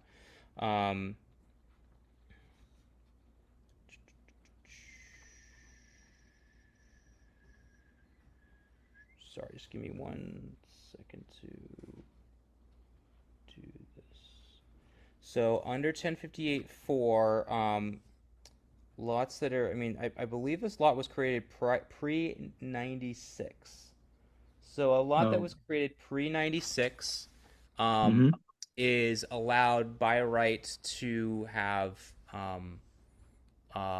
what's allowed by zoning, um, minimum footprint to, but that's, that's basically They that's basically get grandfathered it's abilities for they get grandfathered abilities exactly, and that's why we can be in the inner riparian zone here, is because it's kind of it's a grandfathered ability here to allow us to kind of do things, and it's tight to basically your septic, your house, your driveway, your stormwater, very small backyard, and then everything else is compensatory. And again, if you look at the footprint of this development, once you're done, once you take out all the BLSF area in terms of permanent impacts, the footprint of this area does get smaller. So again, Mhm. your limit of work now becomes basically this stone wall here, along here, and then here, versus the whole work area. So the So in I terms guess of one state, of in the terms of and just one last thing, in terms of regulatory standards too, any areas that are used for boarding landslide flooding mitigation is basically exempt from compliance with the riverfront standards, basically. So same thing with stormwater and septic. can So they be used as lawn once you guys are finished and somebody moves in, or is so that I guess so the floodplain is not it depends on how the commission conditions the final thing. I would say I would say it's been very rare that I've seen commission say you could do a bunch of BLS mitigation and it can stay lawn. Sometimes it is in lawn because the floodplain's in lawn and they're putting in a patio or something and they just regrade the lawn and the lawn is in the floodplain and it stays in the floodplain. I'm thinking more along the lines of just the inner riparian, never mind. So the inner riparian constraints basically would not apply to this lot because it's a grandfathered lot. Is that one way of looking at it, or are there constraints relative to plantings and stuff like that? Correct. So there's no restraints in terms of planting. It's more of a question of if you're grandfathered or not. If you're not grandfathered, then the inner riparian zone becomes basically almost a no build, um, Mhm. um, depending on again the nature of the development. If you haven't disturbed the inner riparian zone and you have a legal use on the property, it depends on the it depends on the property. It depends on the case. It's very case by case basis. It's hard to Mhm. go case to extrapolate to another situation. But Okay. again, that's kind of the situation that we're in. Again, is it's an old historical residential lot it was part of an original subdivision. It was intended to be developed and built on, but they built all the other houses first, and then this one kind of fell to the wayside. And by the time they got to it, local regulations didn't allow it, or it was too cost prohibitive, etc. And so they just let it go, and that's what Well, they. as you know, with those sorts of subdivisions, the reason these lots didn't get sold was because they had wetland issues, all along. So they weren't as desirable as the other lots. So that's what the 40B is allowing to work with there. Um, uh, let's see. I guess so. Where I'm leaning with that is our concern in town is we've seen in just these sorts of situations encroachment of lawns on areas that that have been used for restoration, and I don't know how that can be, if that's viewed as a local bylaw, or if there's that's a point So of contention for us to. the commission does have the authority to demarcate restoration areas in the riverfront area, and to note that in perpetuity those areas are supposed to remain as mitigation areas. So in Mhm. terms of this, the BLSF areas would be considered permanent restoration mitigation areas that are not supposed to be altered in the future. Um, Mhm. if this lot was a particular concern, there's a few ways. One is this commission does have a very robust demarcation and sign policy, which could be definitely implemented here along that retaining wall to make sure that there's no encroachments in the future. Um, there's the possibility of a condition about the deed having language Deed about restriction. yeah, there could also be a deed restriction potentially on this as well, similar to what we did at So those are 136. parts of our bylaws that we can implement, or we may be able to implement, as opposed to So others that are more restrictive. I wouldn't say they're part of your bylaw. I would say the DEP does give the commission latitude, particularly in the riverfront area. If you read the riverfront regulations, it's a specific language about permanent, basically protection of restoration areas. If you do riverfront Okay. mitigation, that restoration is supposed to be protected basically in perpetuity, unless there is some sort of, again, mitigation. Say you did restoration over here, but Mhm. say you wanted to mitigate and do twice the amount of restoration over here, so you could maybe Yeah. remove that restoration area. That's possible, Mhm. but Yeah. it's highly unlikely. But the regulations say that is supposed to be protected in perpetuity with a permanent condition in the order. It actually says that you're supposed to have it's actually one of the few times it says there's supposed to be a perpetual condition that says that these restoration areas are supposed to be protected. Okay. And No, we're that's the familiar with riverfront that, regulations. with our normal thing. So, Janet, you had your hand raised? Yeah, I was wondering if Mark could just briefly talk about this lot did require a wildlife habitat evaluation. I'm wondering if you could just briefly talk about that. Yep. So the yeah, that's interesting.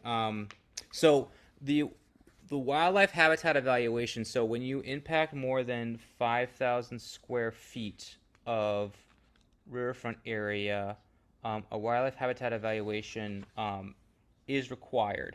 I would say that this one actually was probably a possibly above what was required, because the wildlife habitat regulations only require habitat evaluations within the 10-year floodplain. We did one. I don't believe it actually was required. I remember the citation right in the wildlife in the wildlife manual from Mass DEP. But yes, we did do a wildlife habitat evaluation. There's no vernal pools or anything else that we're altering in terms of our work area itself. And we don't have any triggers in terms of significant wildlife habitat that would have been triggered, like large trees that have cavities, and other features that are typically interior to wetlands. Usually, when it comes to habitat for wildlife, for breeding, etc. Is there any national habitat impact here? There, I don't believe there is. I'm pretty sure. If there was, my biologist would have told me for sure. But I'll just cross check that. But yeah, we don't have any natural heritage habitat. So there's nothing Okay. with MISTA here. So it seems if you don't have a pullout on the wildlife habitat, it may be something just to address more directly. Yep. Yeah, Okay. we can clarify that, but because I know we're not in the 10-year floodplain. Mhm. Basically So Mass just DEP. just to show us that would be a good citation, for example, to Yep. lead with, Yep. because clearly your disturbance exceeds 5,000 square feet. So Yep. just let's see if there's a limit as to where that can be, and it's all within, most of it is within the inner riparian. It is in biomap, core and CNL. So, but in terms of what is biomap stating there? It's biomap core habitat and critical natural landscape, Mm-hmm. which has some, I mean, it's a state designation. It has some, it's a, Just missed that. I checked and missed it. Can someone pull that up? So I believe you. I just yeah, couldn't find it. yeah, it may be mapped in that area. That doesn't necessarily have it doesn't have does- the priority habitat. It's not got a priority habitat, but for rare or endangered, but it does. yeah, there's a lot of biomap cores. There's like prime farmland maps and in GIS. There's a lot of stuff out there that they're helpful for understanding, net areas. So if you had a biocore with natural heritage habitat with prime farmland and something else, it helps with general land planning. But from a regulatory standpoint, you wouldn't necessarily look at the biocore. If you're doing a detailed wild habitation, there's other maps from UMass Well, Amherst that you look at. I mean, Well, Trout Brook, which is part of this property, is one of the only cold water streams still going into the Charles. So this is actually core habitat. Yeah, it is pretty important. there's It is actually, Mark, I don't know if you're aware, somebody help me remember the name of the study group that did the Trout Brook habitat study. So there we got a very extensive study by a group within the last year that showed Native Fish Coalition. what was it? Sorry, Native Fish Coalition. Okay, so Native Fish Coalition, and if you request from Janet, she can get that study over to you. But it's a big deal. We're still one of the few cold water feeds into the Charles, but already due to a number of factors, some of that is changing, and it would seem that additional development may be something that affects that change as well. So I think we'd be looking at as a habitat issue that at the very least needs to be addressed. And on the biomap that Amy mentioned, should be addressed, even if it's a matter of reiterating what you mentioned. Yep. That outlining, saying, well, in this particular case, his biomap is because X, Y, Z, and therefore is not applicable or something. But right. I mean, the fish, the concern is, and I don't know, the Native Fish Coalition has reached up to all the way to the highest levels of DEP, but it's a pretty exhaustive long-term study that shows that this is a stream that's being impacted. I think it's also important to note that Trout Brook is part of the Charles River Natural Valley Storage Area, which is protecting the downstream communities from flooding in the Charles River.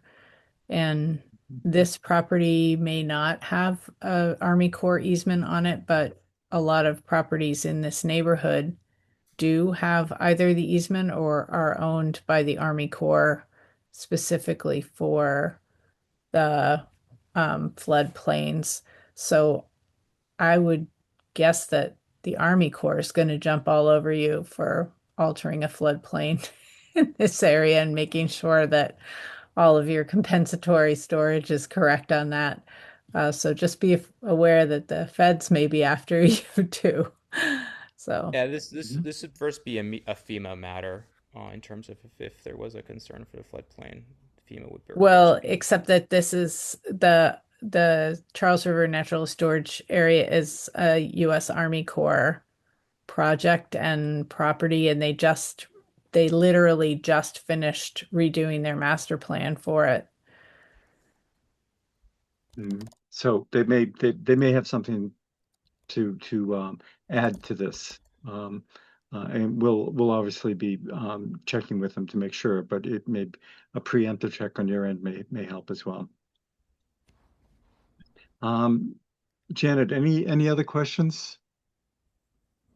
No, I think so really the only action tonight is for the commission to vote to hire Paul and ask Paul to put together a proposal for the commission's review and approval.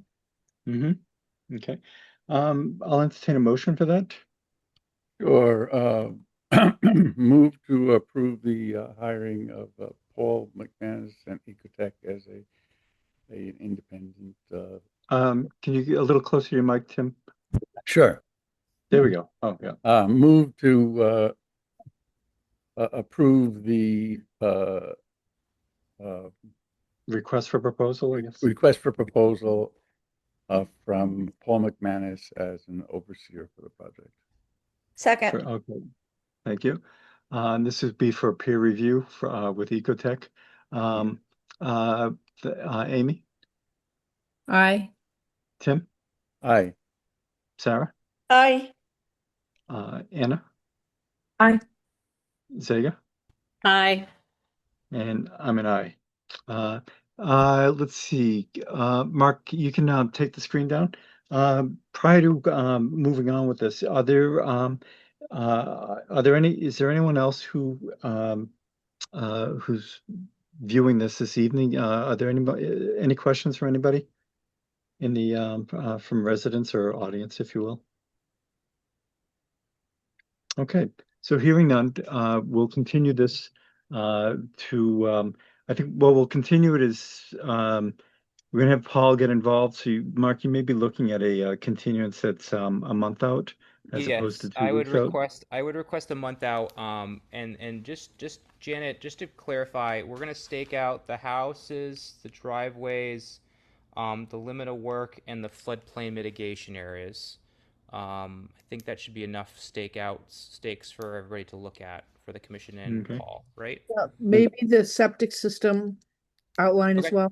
Sure. Septic as well. And Got it. maybe a few different color either paint splashes on the stakes or flags so that they become more apparent what they are. Yep. Yeah. I'll make sure that they get colored up nicely. Thanks, appreciate it. And then I was out there not too long ago. I did see some flagging still, but you might want to double check, make sure all the flag numbers are still out there, the wetland flag numbers. Okay. Yep. Yeah, because because they're 6 years old, I imagine, at this point. Okay, then please send Deb a continuance request for that for 4 weeks out. Yeah. When is the hearing, the first hearing meeting in August? We are looking at August 12th. All right. So the applicant is willing to request a continuance to August 12th, 2026 for these 4 NOIs: DEP 144, 947, 948, 943, and 949. Great. Okay, thank you. Just I just send a quick memo in writing, please, as well. Glad to do that. I'll do that right now. Okay, thank you. Thank you. Okay, then we will move on to 0 Farm Street, DEP 144939. Janet, why don't you fill us in? So just a refresher, this is a continued hearing on a project at 0 Farm Street, which is adjacent to 131 Farm Street. It's an undeveloped 36-acre lot, and they are requesting a permit to allow for exploratory test pits, which it involves a temporary stream crossing, temporary BVW alteration to allow for machinery to access upland areas. Paul was hired as the third-party reviewer. He met the wetland representatives on site. He had some changes to the wetland flagging, which has been made. A new site plan has been submitted. He did not review the entire wetland line. It was quite extensive, but just the areas where they are proposing to do the work. I know Chris is here from Goddard Consulting, so he might just review the concerns that Paul had and how those were addressed. But there were some, when we opened the hearing on this originally, back in January, I had a number of additional concerns that I'll go over as well. Okay, so are you looking for Chris to encapsulate Paul's since Paul's not here to encapsulate the discussions that he's had with him? Yeah, I think that would be good. Okay. Evening, Chris. Absolutely. Good evening, folks. For the record, Chris Frateroli. I'm a wetland scientist with Goddard Consulting. As Janet noted, we did meet out there, Paul and myself, a little while ago now. We had a little snafu with getting materials to the commission, but water under the bridge at this point. We walked the entirety of the B series line on the north side of this BVW, the C series line on the south side of the BVW. We reviewed So Chris, actually it might be, let me see if it's on I'm sorry, I was zoomed in on my screen. Go ahead. Sorry. We reviewed the D series wetland up here as well, which was previously not on the plans, but we did have survey locate them and add them. We are outside of any buffer zone associated with that. There is another A series wetland flagging on the, southwest side of this wetland. That's, there would be another wetland crossing to even get to, is unlikely to ever be relevant. So we didn't even bother heading back there. Paul made a couple of comments. He noted that our plan revision looked like it captured our handful of changes. We added some labeling to clarify jurisdiction for both state and local. We submitted to you guys a little memo summarizing those flag changes and kind of what we looked at there. He made some comments about the means of crossing. So as a reminder, what we're proposing is essentially laying down some silt socks in the channel as sort of like padding for the channel. The area where we're crossing is already a fairly well-established cart path that's presumably been used throughout the years. And actually at the crossing, there's some medium-ish stones in the channel. So there's really not much of an actual channel there, so to speak. But in any event, we're proposing silt socks laid lengthwise in the channel to act as some padding. He had expressed some concerns about tracking a machine over them and then getting either chewed up by tracks or exceptionally soggy and spilling their contents. So what we did with just a couple of minor changes, we noted that it's to be done during dry conditions. We do know this stream is intermittent. It does dry up. And, considering that we're in a relatively extended drought, I don't think it will be any problem getting it done in dry conditions. We've also added a note just that we'll add some planking or plywood over top to kind of protect those as we track over. And to be quite frank, a machine's going to track over this once or twice. We don't have really any concerns about either the integrity of the socks or any real impacts to the bank itself, and consequently the wetland and buffer zone on either side of it. So that was kind of what we had discussed with Paul and the handful of comments he gave to us via email. We also added a note just that, we would have the wetland consultant on site to oversee while that crossing is going on, just to, make sure everything's up to snuff in that regard. Over here, we added a note. Any disturbance will be raked and seeded. So any, tracks that are left by a machine get raked out back to the original grade, throw some seed down in any of those disturbed areas just to make sure things are stabilized and we get some additional native vegetation taken back over and anything that might have been disturbed. But to be honest, and this is something that Paul and I did look at while we were out there, and I think I can probably speak for him that, we walked this access path. There's really nothing of any substance in it. We did provide to you some photos in the NOI. Again, Paul and I walked it. I think, if commissioners or Janet or whoever else wanted to walk it, we'd be more than happy. I think you'll see it's about as good of an access path as one could hope for.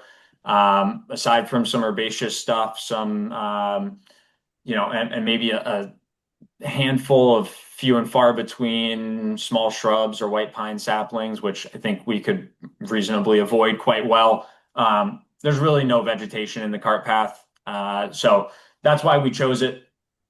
And, we think that we can get in and out of here with effectively no alteration, or I should say no removal of any vegetation of any substance. And again, throwing down some seed mix on our way out to make sure that that those areas are stable and get some native veg coming back in. So that is basically what we had gone through between Paul and myself. I know Janet had a handful of comments in her regulatory review, which I have some off the cuff, discussion points on. I don't know do you want to hit on those, Janet, or you want me to run them down? Yeah, why don't you run them down? Sure. So as far, I think, and maybe the most salient of them is documenting compliance with the buffer zone and resource area standards under the bylaw. Just again, reiterating, all this work is temporary. I'm not really sure that it meets the definition of a structure that would need a waiver request, but regardless, if the commission would like us to submit something to that effect for the record, I think it would be easy enough and we'd be happy to do that. So again, if the commission wishes, we're more than happy to. Let's see, there's a comment. So I'm sorry, Chris. So I would say on that point, I think because it is temporary and you'll probably be in and out. Is this like a 1-day project, basically? Yeah, maybe two. Yeah, it's a really quick in and out. And, I think we've laid it out in such a way that you'll probably barely even be able to tell that we were there once it's done. Okay. So I think a response memo, if you could just, make the case, the rationale, why that shouldn't apply, I think that would suffice. Sure. Yeah, I think we'd be happy to do that. There was a comment about showing the natural heritage polygons. So Rob has been on a cruise in Alaska, and I wasn't able to get him to add it to the plan in quite enough time. But we did go ahead and just overlay the site plan. So it's a little bit transparent here, but it's the same thing we were just looking at. And I overlaid the natural heritage polygons from Mass Mapper. So there is a priority and estimated habitat down here that comes from a little, I guess I'll say ponded feature just off the back of the fields here. We're a good 100 or 150 feet away from the farthest extent of that polygon. So I think that we're in the clear there. Be happy to, submit this to you for the record if we just wanted to have that in the record for documentation on that purpose. Yeah, that would be helpful. And Chris, do you know what habitat it is for? Do you know any details on that? I do. I know that Natural Heritage is not particularly fond of publicizing that information. It's a flying insect. I'll tell you that much, I guess. Okay. Okay. Let's see. You had made a comment about kind of the zoning constraints as far as, I think it's zoned for, it's 2-acre residential, I think it is. We understand that there's constraints there. We understand that, if there was anything more than one single family house here, that we would need to go through a variety of hoops to get the local approvals to make that happen. We understand that. What we're trying to do right now is assess if that's a worthwhile endeavor to undertake. So we don't have any concrete plans for developing the lot at this point. We're really in kind of the early stages of due diligence to see if there's something worth pursuing there. So I understand that may be a slightly disappointing answer, but the goal is to ensure that there's suitable soils there, because if there's not, then it's really not something worth pursuing whatsoever. If there are, then we would certainly be back before you with more concrete plans for a crossing. I'm sure we would be in front of the zoning board and all that goes along with that. Much of the lot is in Chapter 61 land, save for, I believe, about 5 acres up towards the frontage. So essentially, I think we had hit on this last time that we were together. Essentially, it's like a forestry management program that has certain tax incentives. And we understand that. We're not aware of anything that would preclude the ability to do soil testing. Typically, the trigger for a change in that tax status would be the actual change in use of the land. So as far as we're aware, we're eligible to pursue permits for this sort of thing. And, there may be tax penalties or opportunities to withdraw from the Chapter 61 program. But we believe that's our prerogative. And I don't think that the enrollment in Chapter 61 is, would preclude us from doing this soil testing. I know that Janet's comment had said that we need some additional clarification from the town assessor. So if there's, something that the commission would like us to clarify, we'd be more than happy to reach out and coordinate that if there's something further on that point. Mm-hmm. Amy, do you know, this, one of the 61s, give a, an ability to write a first refusal at some point? If the All of land, them do. Right. So, but Mhm. it's on a transaction, not on a, right, on a perk test or something. Yeah. right. So, Right. So It's a yeah, if change, there it's a was change of ownership thing, not, right. right. Mhm. Yeah, So, so if that was to occur at some point in the future here, I do believe the town would have a right of first refusal mhm, for purchasing that land. mhm. if they decided to donate it for conservation, then there wouldn't be a change of use. There Yeah. would be no back taxes to pay. It's a good thing to note. Mhm. Um, and then Okay. I think And Go then I ahead. think lastly was, which I kind of hit on already, so I won't belabor the point, but was some more documentation of any impact to vegetation or restoration that might be going along with it. So as I said, the access path we've laid out here is almost entirely clear along its whole length. There are some photos in the NOI. Again, I'd encourage commissioners, if we want to go Mhm. look at it, more than happy to. Um, Mhm. Seed mix on our way out, raking out tracks. You'll hardly ever be able to tell that we were there. And I think that sums up what we had for talking points. Did I miss anything, Janet? No, I think that was it. And I'll touch base with the town assessor. I think you're right, that this wouldn't, 61A wouldn't preclude any kind of permitting or testing. So, Mhm. So based on, we don't have Paul here tonight, but we have Paul's letter, which you obviously referenced, Janet, in your questions as well in the regulatory report. Do we need to, would it make sense to wait for the assessor's feedback before we vote, or do you think we could, it's ready to vote at this point? I had been waiting for Paul's feedback. He has some recommendations. I need to draft the special conditions before, Mhm. I always like to have the commission actually see those before you vote to close an Mhm. issue. So Paul's on vacation through the 10th. So I Mhm. will work with him on drafting the special conditions for the next meeting. Okay, for July 22nd? Yes. Okay. Um, okay, then, Chris, can you, just put in a request for continuance to, Deb? Yeah, sure thing. And we'll get you a little memo on the bylaw performance standards item. Yeah, if you can, and yeah, any of the memos that were referenced there would be Yep, helpful. sure thing. Okay, No problem. great. Okay, thank you. Have a good evening. Absolutely. We'll see you in 2 weeks. Okay. Let's see. Next up, 31 Springdale. I'm not seeing Mr. Mitchell here. I spoke to him earlier.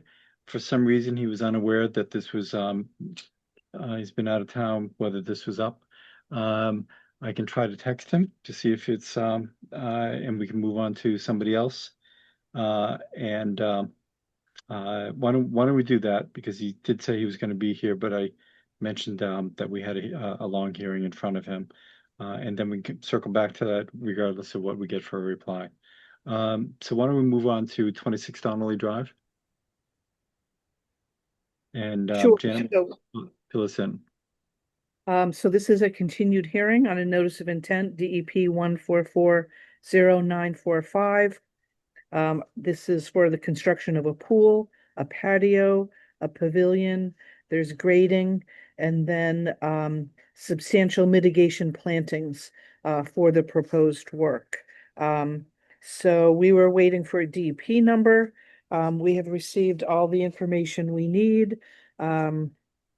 So and there were two waivers that were needed for this project. Both I recommend are approved under our grandfather language.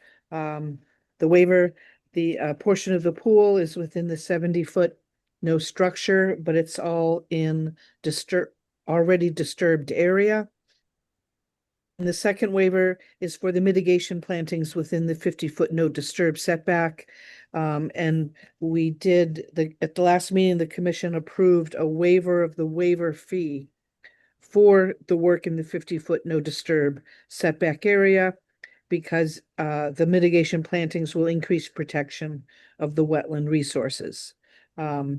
So all the information's been submitted.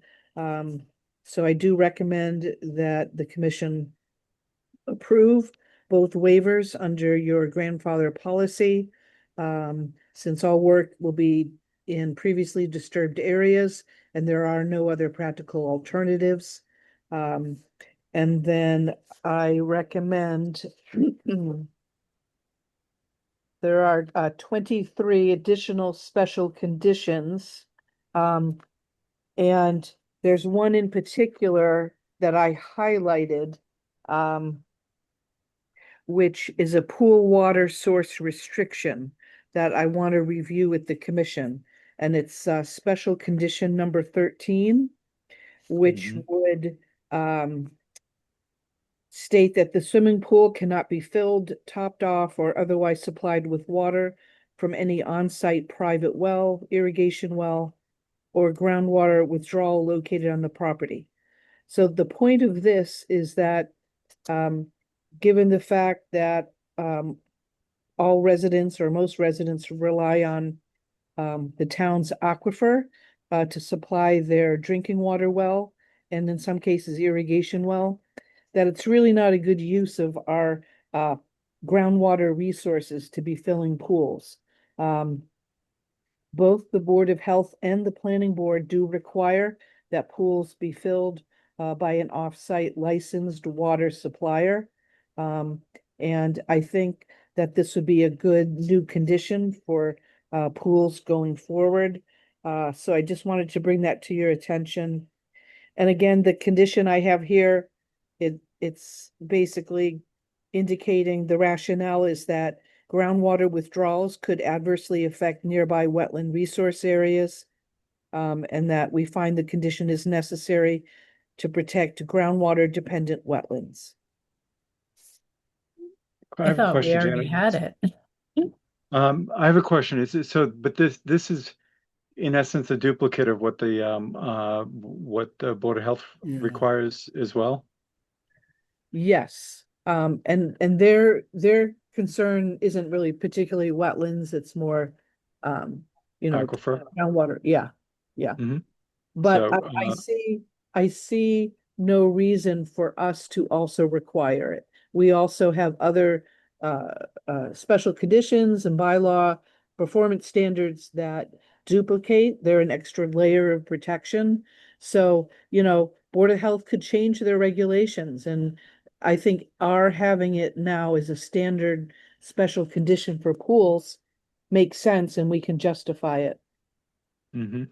I'm just curious, just on the technical aspects here. I understand that at the town, if other boards are requiring that makes it very easy. There is a difference between somebody with an 800-foot well versus a shallow well in terms of affecting the local wetlands there. No. Do you see that as being material at all? No, I would say not. An aquifer is an aquifer. No, it's not. Well- There's a big difference between the two. No, I know, So- but I mean, Mhm.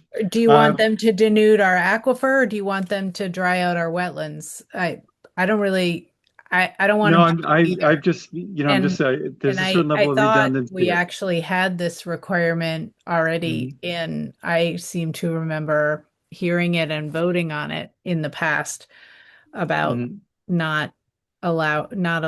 they have to fill it and they have to remove water using commercial services. No, I don't have an opposed to- issue with it. I just find it's an assumption that may not be, have full technical background there, but it's mirroring what we have in other ones, which makes more sense. And especially we are dealing with a wetland as opposed to just the general aquifer. So I just wanted to be devil's advocate on this. Rob, you're involved in this, right? Rob Truax Engineering. I don't think that's a problem. I think it's required anyway, she said, by the Board of Yeah. Health to fill the pool. Yeah. Nobody So, fills it with their well. The only Yeah. question I would have, Janet, let's say it was a hot week and the pool went down from evaporation like an inch of water, inch and a half. Would they have to truck that water in, or would they pull a little bit out of the well just for that? I wouldn't. That would be my only question. Yeah, I was thinking about that. So we could take off the topped off, just that it Yeah. be filled or otherwise Mhm. supplied. Okay. Yeah, we can But I take think, like you said, though, like if they draw it down in the end of the year, they bring it down a foot and a half, and then in the spring they got to bring it up a foot and a half. I would say bring water in. But if it's like an inch or so because of evaporation, I would say they could pump some in from the well. That would be my feeling. And I think that's fair, and I think that's a common occurrence, Yeah. regardless. Um, um, and any other questions about the special conditions, Rob?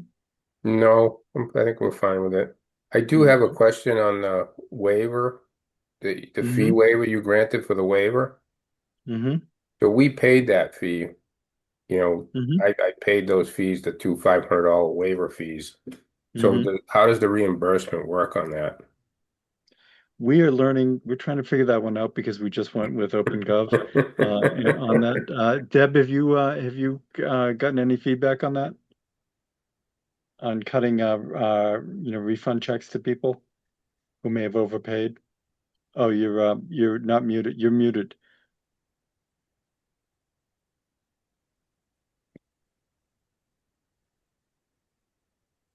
Still muted.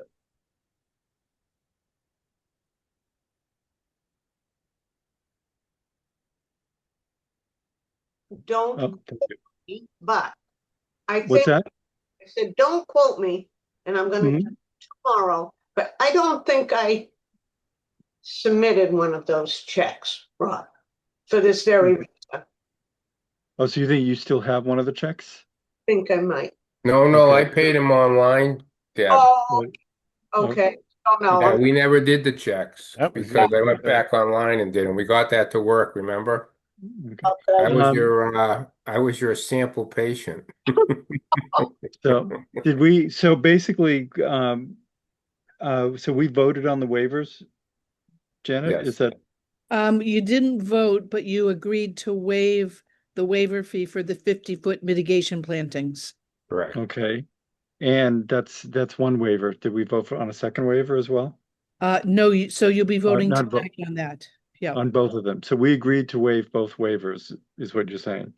No, No. you agreed to waive just the 50-foot waiver Got it. fee.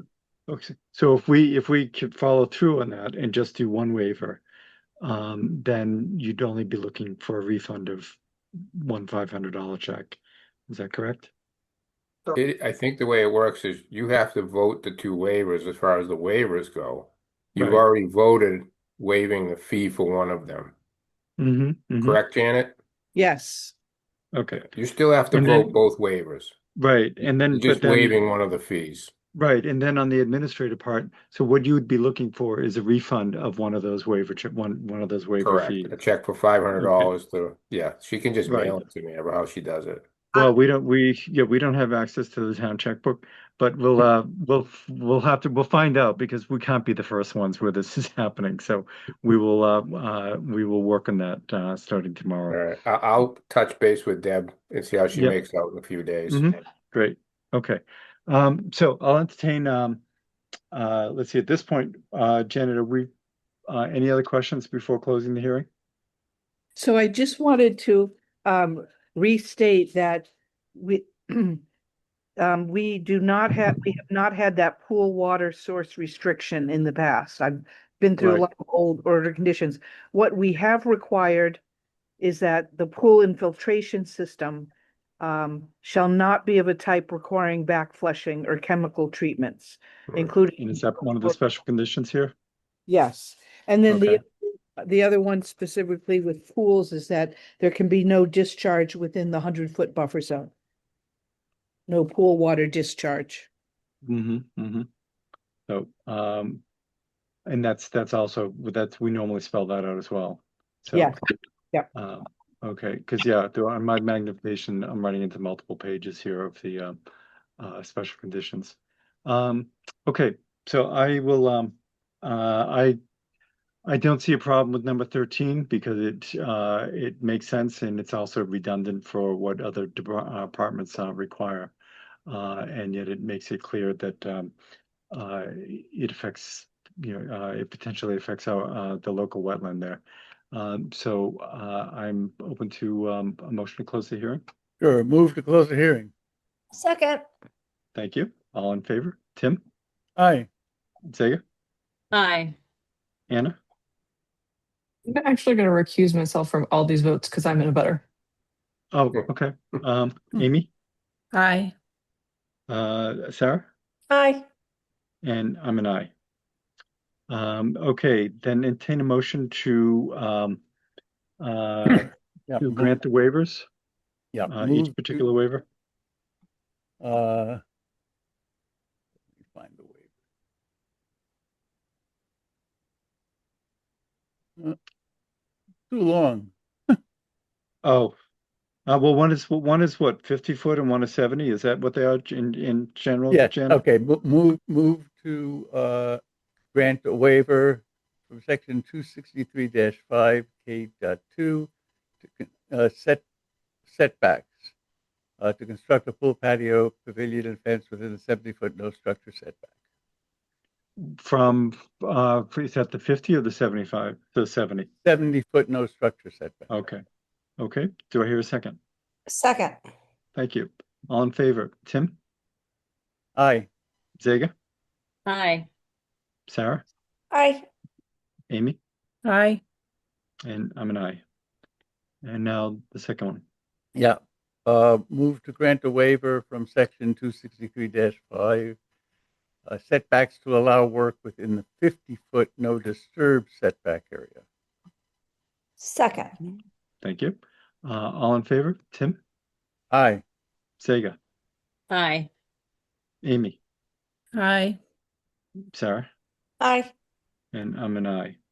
Okay, and then a motion for granting the order of conditions.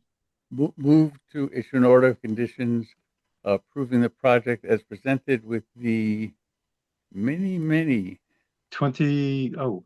I- Actually, you said 29 20. special conditions outlined in the agent's report. Mm-hmm. Second. Okay, thank you. All in favor? Tim? Aye. Sega? Aye. Sarah? Aye. Amy? Aye. And I'm an aye as well. Yeah. Great. Does that conclude our business for tonight for 26 onward? Is there anything else? It's better. Better, Yeah. right? It's all, we've already approved it. Yes. All right, Okay, thank you, so- everyone. No going back Okay, from thanks. here. Thanks, All right, Rob. have a good night. You too. Okay, so Will Mitchell has signed on. Will, did you look for after I spoke to you this afternoon, did you look for an email that may have been sent to you on this? Yes. And did you find it? Yes. Okay. So can you address our concerns here that have been, I think you were 15 when this project started. So I might have been. yeah. So so why don't you fill us in on where things stand and what we can expect extremely quickly. So we're just waiting on Cheney to finish the topo map because Goddard can't really weigh in on the fill situation until they know the extent. And this is really just germane to the DLCT line. So they're just waiting on getting that topo map from Cheney. And have you communicated with Cheney recently? I left him a message early this week and I haven't heard yet. On that, it's been a couple weeks since I've heard from him. Mm-hmm. Okay. And did you tell me that you actually started purchasing plants? Yeah, I mean, we were just gonna just to because I know it's really at the end of any sort of spring planting season, but we wanted to just start to at least get a few things in the ground. I mean, it's I know this is all subject to a planting plan.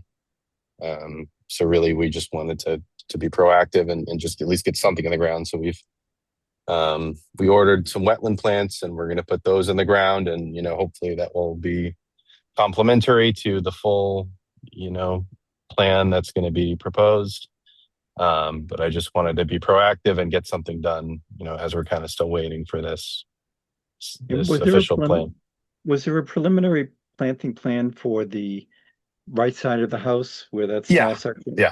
Yeah. So I just kind of followed that, and then followed comments from Paul McManus to kind of do some kind of common sense stuff, really.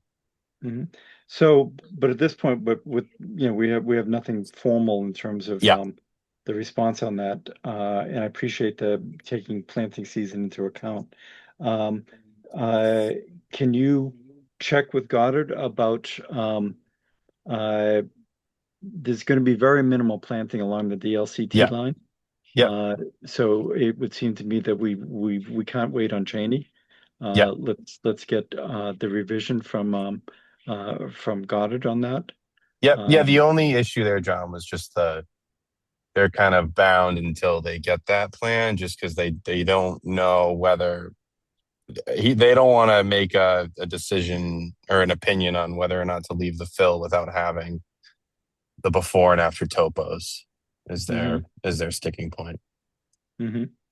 So, well, I'm a little bit of an impasse here because we've been waiting and waiting and waiting here.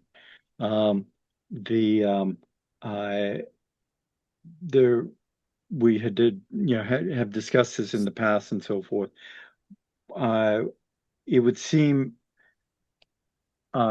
something may give you some leverage, because we're of a mind at this point to start looking at putting together the paperwork for finding. Janet, if you had mentioned something about in order to do so, well, you would need to write up something that dealt with the particular items that each item that would be fined. And that would take you 10 days or so, or no, John, earlier today, we talked about we would need to review this with town council first about the ability to fine and the scope of fines.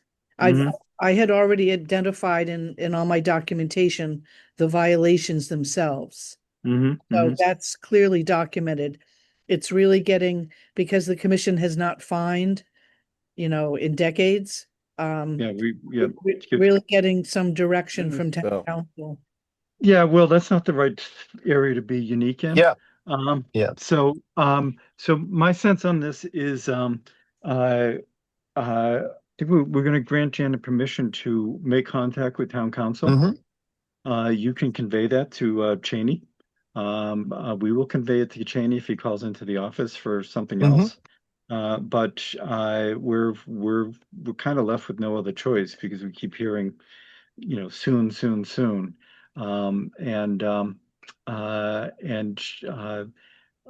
Circle back to us as soon as you can. You don't have to wait for 2 weeks if you hear from something. Commissioners, I'm open to you've heard what Jan had mentioned, and we'll put that in process. Are there any other concerns, commissioners, in terms of anything other than that right at the moment? Okay, so I think I think we've come to that, and utilize it as much as you can for leverage, but we will be following through on it. Okay. Yep. Okay. John, I would suggest a parallel track is to set another firm deadline for submittal of the revised plan and the revised topo map, so that we can document. I think we need a firm deadline for submittal if we're really close. So what's your, given the town council back and forth and so forth, so that we're not going to have this done for the next meeting, what's your recommendation for a submittal deadline then?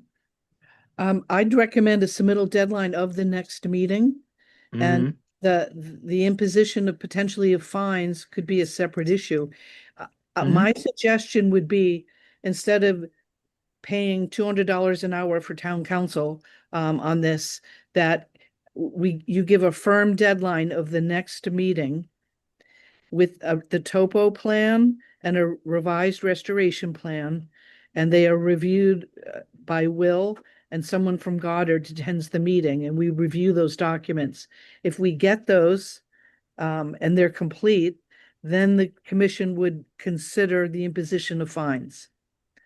Are you saying if we don't, will you say, if we don't get those, as opposed to, it sounded like you said if we get those. Yeah, so if we get those, then the commission, I think, should reconsider the potential of fining. I mean, our goal here is to get a restoration done. You know, getting caught up in fines and all that, if there's continued non-compliance. But if we give one last deadline, and Will knows what it is, and we have a real good discussion with site plans and maps and a restoration plan at the next meeting, then I think that's good progress. And if we don't? And if we don't, then the commission would discuss the fine situation. Okay. Yeah. Is that clear, Will? Yep. Okay. So, but you can hear the seriousness here. Use that with your contractors there.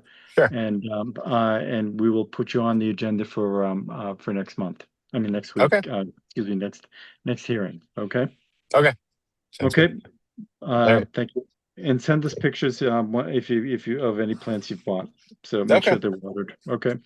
Thank you. Right. Thanks. Bye. Oh, Will, before you go, yeah. I would discourage you from doing any planting yet. We're very close, perhaps, to having a plan. Okay. So, that's a good point. I know if you've already bought them, as you mentioned, we just want to make sure they're bedded in or properly watered, but we don't want them planted until we get a plan. Okay. Okay. No problem. All righty. Okay. Thank you. Thanks. Thanks. Okay. Next we have 34 Haven Street, notice of intent, 0946. And Janet, why don't you fill us in where we're at? So this is a notice of intent. The legal ad was published. We've received the green cards. I did review the NOI application. I did do a site inspection. I reviewed the wetland delineation. And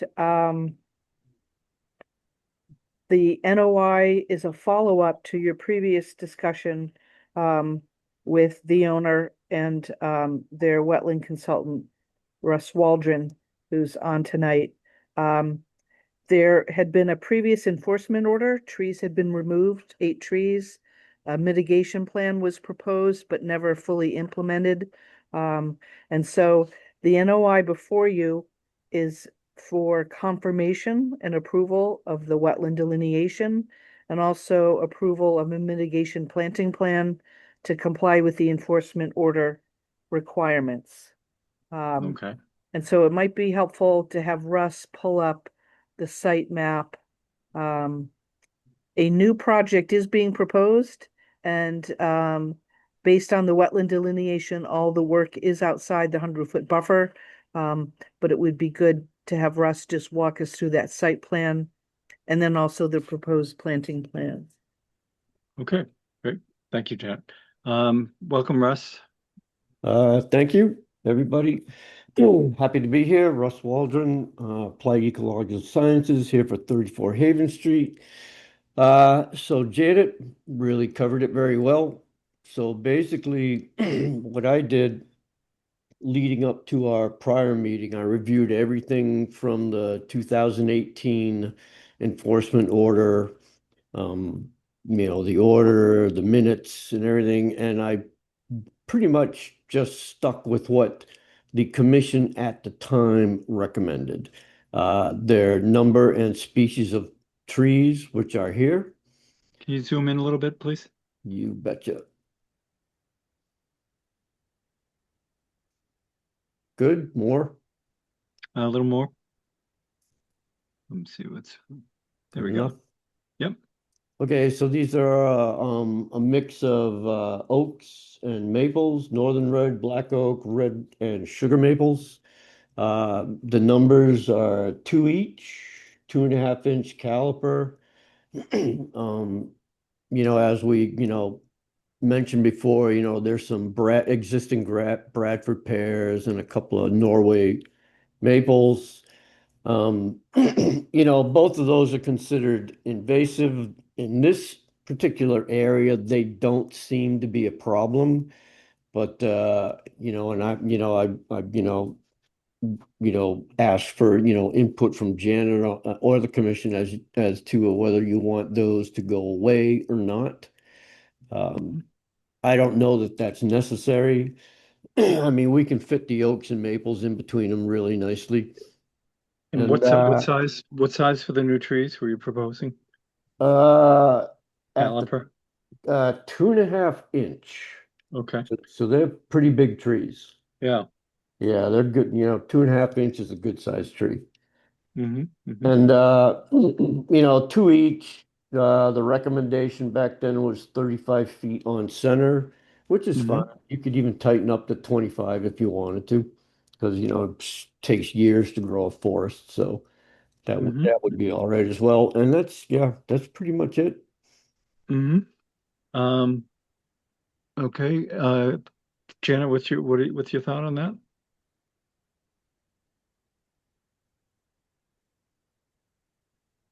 Janet? Oh, maybe she's out for a bit. No, I think No, oh, so Russ did propose a very robust planting plan and protocol, which I incorporated into the special conditions. I just had two questions. Usually our erosion control is compost sock and a silt fence, but this area is flat, and again, it's just tree plantings. So I think straw wattles sufficient. So I will make that's that one change for special condition 6. Straw wattles will be adequate. And then the other question was the area where the trees are to be planted. I'm wondering, the question was, could that area be allowed to be naturalized as the trees grow in, or does the homeowner want to retain that area as lawn? And that was special condition number 23. My plan was to just let it be naturalized, and depending on what colonizes in there, it might, say if it was, buckthorn or something like that, over the 2-year monitoring period, which I don't think that would happen because there isn't a lot of buckthorn in that area, as I recall, around that isolated wetland. So hopefully, nothing like that would happen. But I mean, if we can get like a natural upland, ground cover, that would be, I think, the ideal. So to help that along, would a surface conservation mix, aid that? It wouldn't hurt. Yeah, and I'm thinking especially you'll have some disturbed area around the bottom of the trees. Right. So I think that would be great. My sense is I think that 35-foot spacing is prudent. 25, it's surprising how quickly things will fill in. By that time, the Bradford pears will be dead, so I'm not worried. And this will give them a windbreak so they don't fall over. I think this looks good that way. Any other concerns there, Janet? No, so I do recommend approval of the NOI and an issuance of an order of conditions, approving the wetland delineation, and approving the mitigation planting plan with the 23 special conditions outlined in my report. Okay. Great. I will entertain a motion to close the hearing. Move to close the hearing. Second. All in favor? Tim? Aye. Amy? Aye. Anna? Aye. Zega? Aye. Sarah? Aye. And I'm an aye. A move to issue an order of conditions approving the project as presented with the 23 special conditions in the agent's report. Second. Thank you. All in favor? Tim? Aye. Sega? Aye. Sarah? Aye. Amy? Aye. Anna? Aye. and I'm an aye. Okay, then congratulations. And but before we go on that, so Janet, or Russ, the submission of the plan, the acceptance of the wetland delineation, this plan shows the proposed project that is outside the 100-foot buffer. Is that correct? That's correct. Okay, so that it's not jurisdictional. Okay, just wanted to clarify. Okay, thank you very much. One Appreciate other quick point for Janet. I got a plan today showing the erosion control placement for the entire project area, the planting and the proposed construction. And so I will shoot that off to you. Okay, very good. Thank you. All right. Okay, Thank great. you, everybody. Have a good evening. You also. Okay. Okay. Let's see. So at this point, we'll move over to discussion and votes, or is there anything else that's remaining or has come up? Okay. Anna, why don't you fill us in on work group update? Sure. I think not a whole lot since last meeting, except our next meeting is coming up, not this Friday, but the following. Greg and Bill have been out hiking sites. It's been useful, which has been great. The beetles for Valley Farm were shipped, which is great. We do need to get that now that the fiscal year is turned over and the beetles have shipped. We need to get that paid, I think, on delivery, though I will send you the invoice, Deb, so you have it. So that's the main thing there. Yep. Oh, and the paddock slabs are out in Wildwoods and they seem really useful. So on the Blue Trail close to Center Street, where we did the bog bridge, if anyone, especially any equestrians, have opinions there, let us know. They seem good, but I don't know. Great. Thank you. 165 Center Street, we went over that earlier relative to that. We're looking, did people have a chance to review the minutes for 513 and 527? So my sense was, I think actually Janet's rewording and comments I thought were very helpful and clarified things. I'm trying to remember. There was one thing that came up, but I don't think it was super important. For which one, John? Yeah, right. Well, no, I can't. I had a couple I didn't jot it things down, about the so. hail discussion, but I have to find my Okay. notes so that I can Right. So let's tell you. is that 13 or 27 for hail? That was the 13th. Okay. And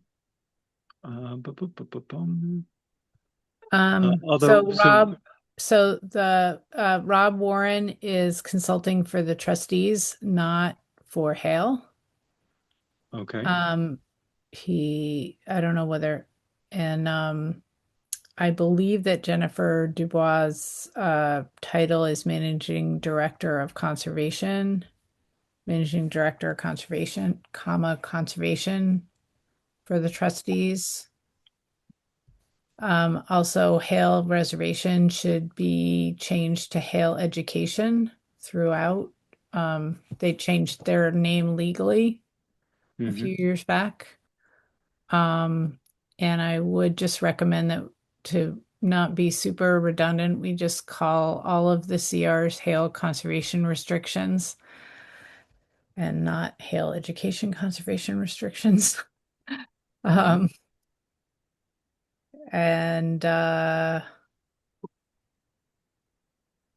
also in the discussion, I couldn't remember whether it was me or Janet that talked about how they were not involved in the current process since the town was no longer a grantee. I remember seeing that. It may actually have been both of us saying that. Yeah. I know that I said it at one point, but I don't know if it was this meeting or some other meeting. Mhm. Yeah, I'm And in it, but You had it down as it was Janet. That in it, yeah. Janet. I do recall you mentioning it, Amy, as well.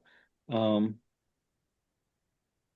so I guess you could say that both have mentioned that, but you have more direct non-conservation responsibilities with trustees and the like. Right. Well, I just wanted, if I'm gonna gonna sign it, I want it to be really clear that Mhm. um that I wasn't involved in Mhm. it after the I think that's a for the good town, continuity. just because the smaller CR may eventually end up in DLCT hands if the if the transaction Mhm. if the Mhm. trustees actually buy that property, which they may never happen, but if it Which does, then it just which starts getting I start looking like on both sides of a you're double transaction doing, right? again, and I don't want that to Mhm. happen. So I So guess I I would think like it if I could be also not part of the effort in right. So that you'd be your involvement here is for conservation commission purposes only. Is that correct? As you were not acting on behalf of the trustees. I was not acting on behalf of the town or DLCT Hmm. or Hale Hmm. in I think this that's an appropriate matter caveat to put in there. because Okay. whatever.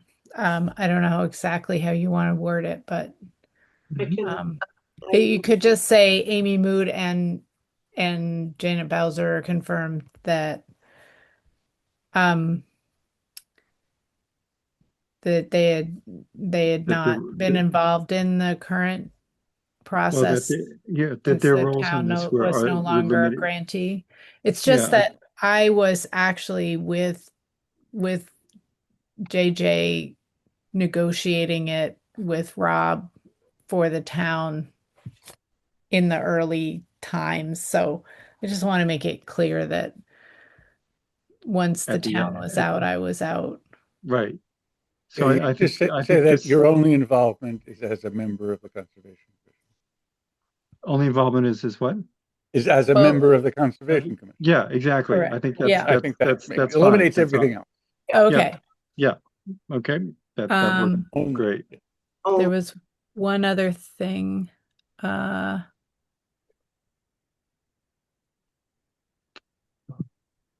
I guess that's about it. Okay. So what I The wanted to Hale is over 1,200 acres, but it doesn't really matter. yeah. One of the things is in terms of incorporating Janet's edits on this, where she basically we want to I think she made good points in terms of sequencing and so forth. So the strike through area should be deleted and then the red should be incorporated and the blue should be deleted as well. So once this is done. Um, let's see if there was anything else that jogs my memory in terms of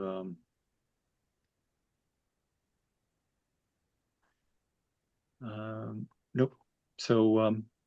I'll entertain a motion to accept the Conservation Commission minutes for May 13th, 2026, as edited, incorporating the additional items of discussion that we just had. So moved. Second. Okay, all in favor? Zega?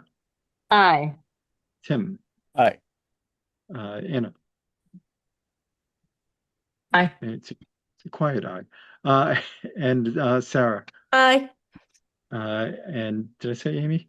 No, I. Okay. And I'm an I as well. Okey doke. Great. And then let me find the next one. So next is May 27th. I'm not sure if absent was Tim Hollander, Amy Moot, Jim McLaughlin. That was a new one for me, but I guess he's officially still there, so we'll note that. And generally, I thought the edits were pertinent there. Anybody else have anything to add?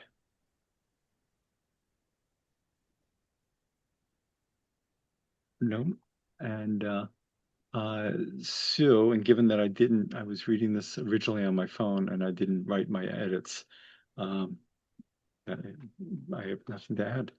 So I'll entertain a motion to accept the minutes as edited by Janet. So move. Okay. Second. Okay, all in favor? Tim? Aye. Ziga? Aye. Anna? Aye. Sarah? Aye. Amy? Aye. And I'm an aye. Okay. One Let's comment. see. May I make Go ahead, Deb. the town clerk asked me if the commission has had any movement at all on associate members. So, Go ahead. so I've talked to all three of the people who were who had raised their hands for planning board but didn't get planning board associate. Good thinking. Yeah. So Carol passed those names on to me. I've talked to all three of them and about both Concom and open space because we have a open position in that as well. And I just said if any of them say they want to do Concom, one of them was going to maybe sit in on a couple of meetings. And we have two people on that I don't recognize, Adam Swick and Peter Hoffman. Either of them those people?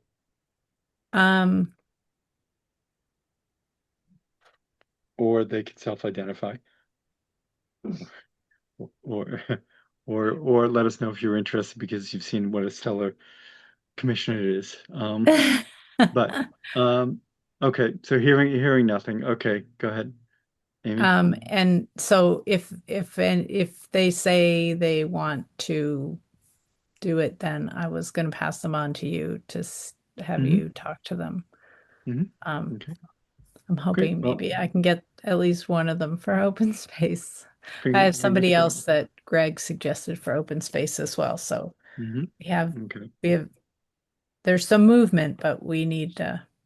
Do we have any other options that anyone has that comes to mind, given it was raised for reaching out? I'm in the same boat in sustainability. We've got to find a bunch of folks.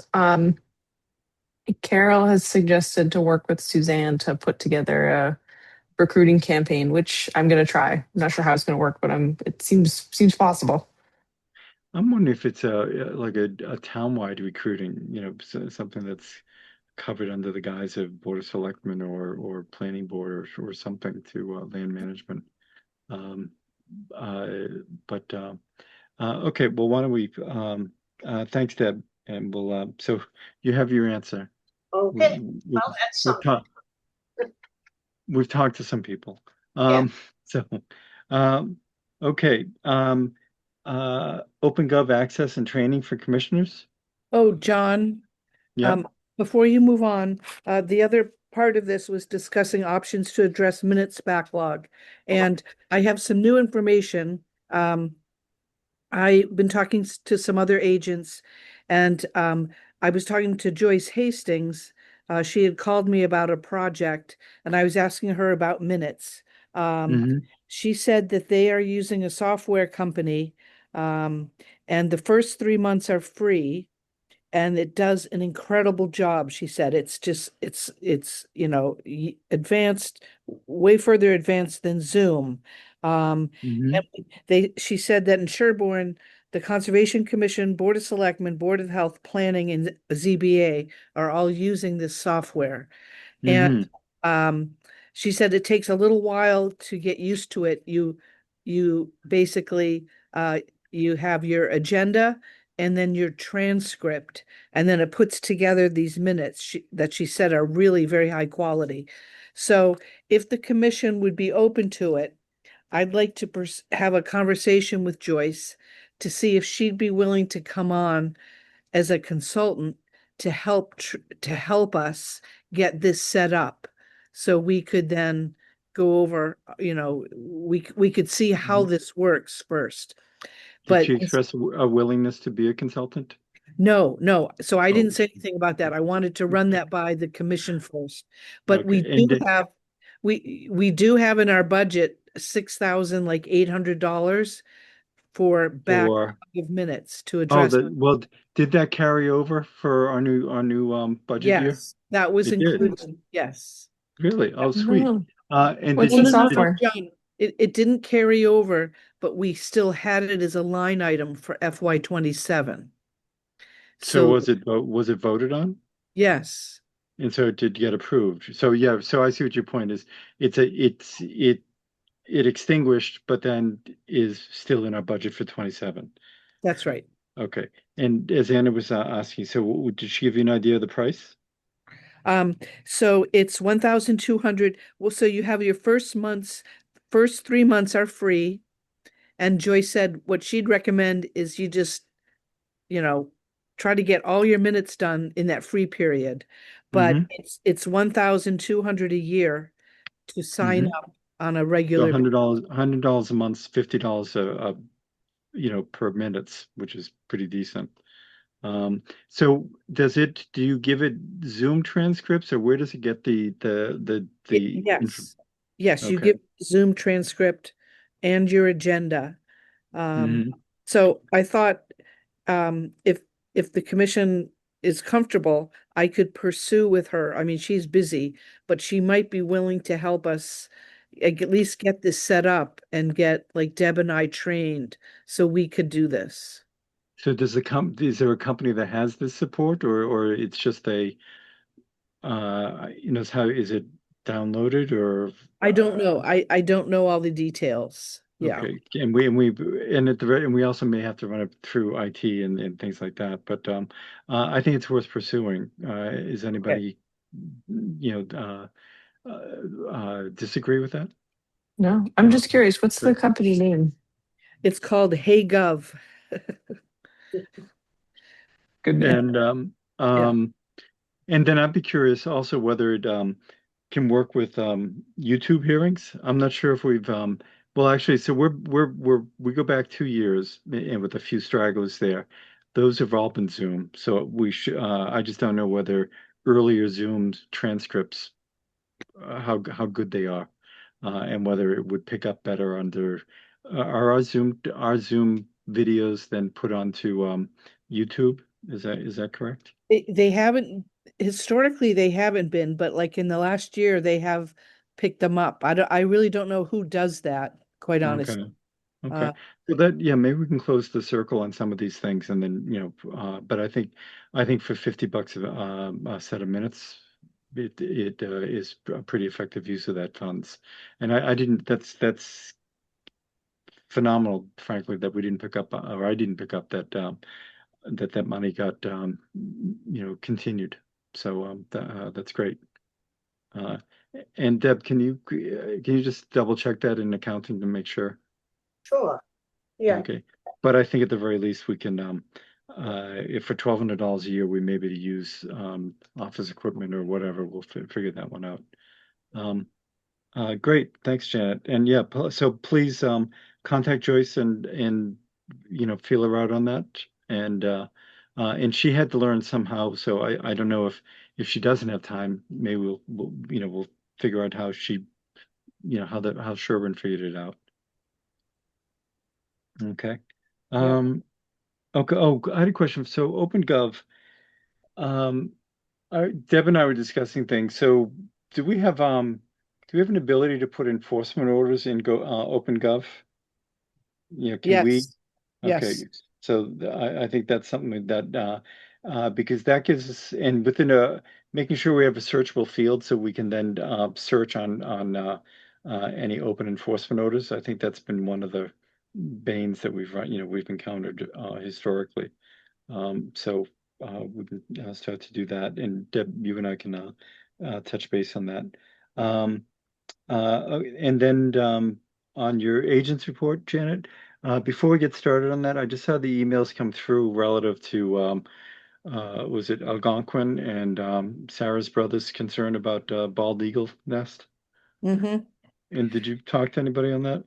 I did. So I talked to the subcontractor, SW Environmental Consultants, and eh, eh, they are going to follow up. Sean's email indicated sheet piling and some other work, but their work is just maintenance work. There's no sheet piling going on. So they were a little confused, and they're going to follow up. Okay. So, but that's the gas line, unless there's some gas line work being done in Needham that we don't know about, because the Algonquin work off of Claybrook on the Scott Conservation Land, that's not along the Charles River. They're about 300 feet or more from the Charles River where they're doing the work. So So they did they notify us they were doing that work? Because they're now doing work on the pipeline on the DLCT Sanger, and I don't think they told us they were going to be on Sanger.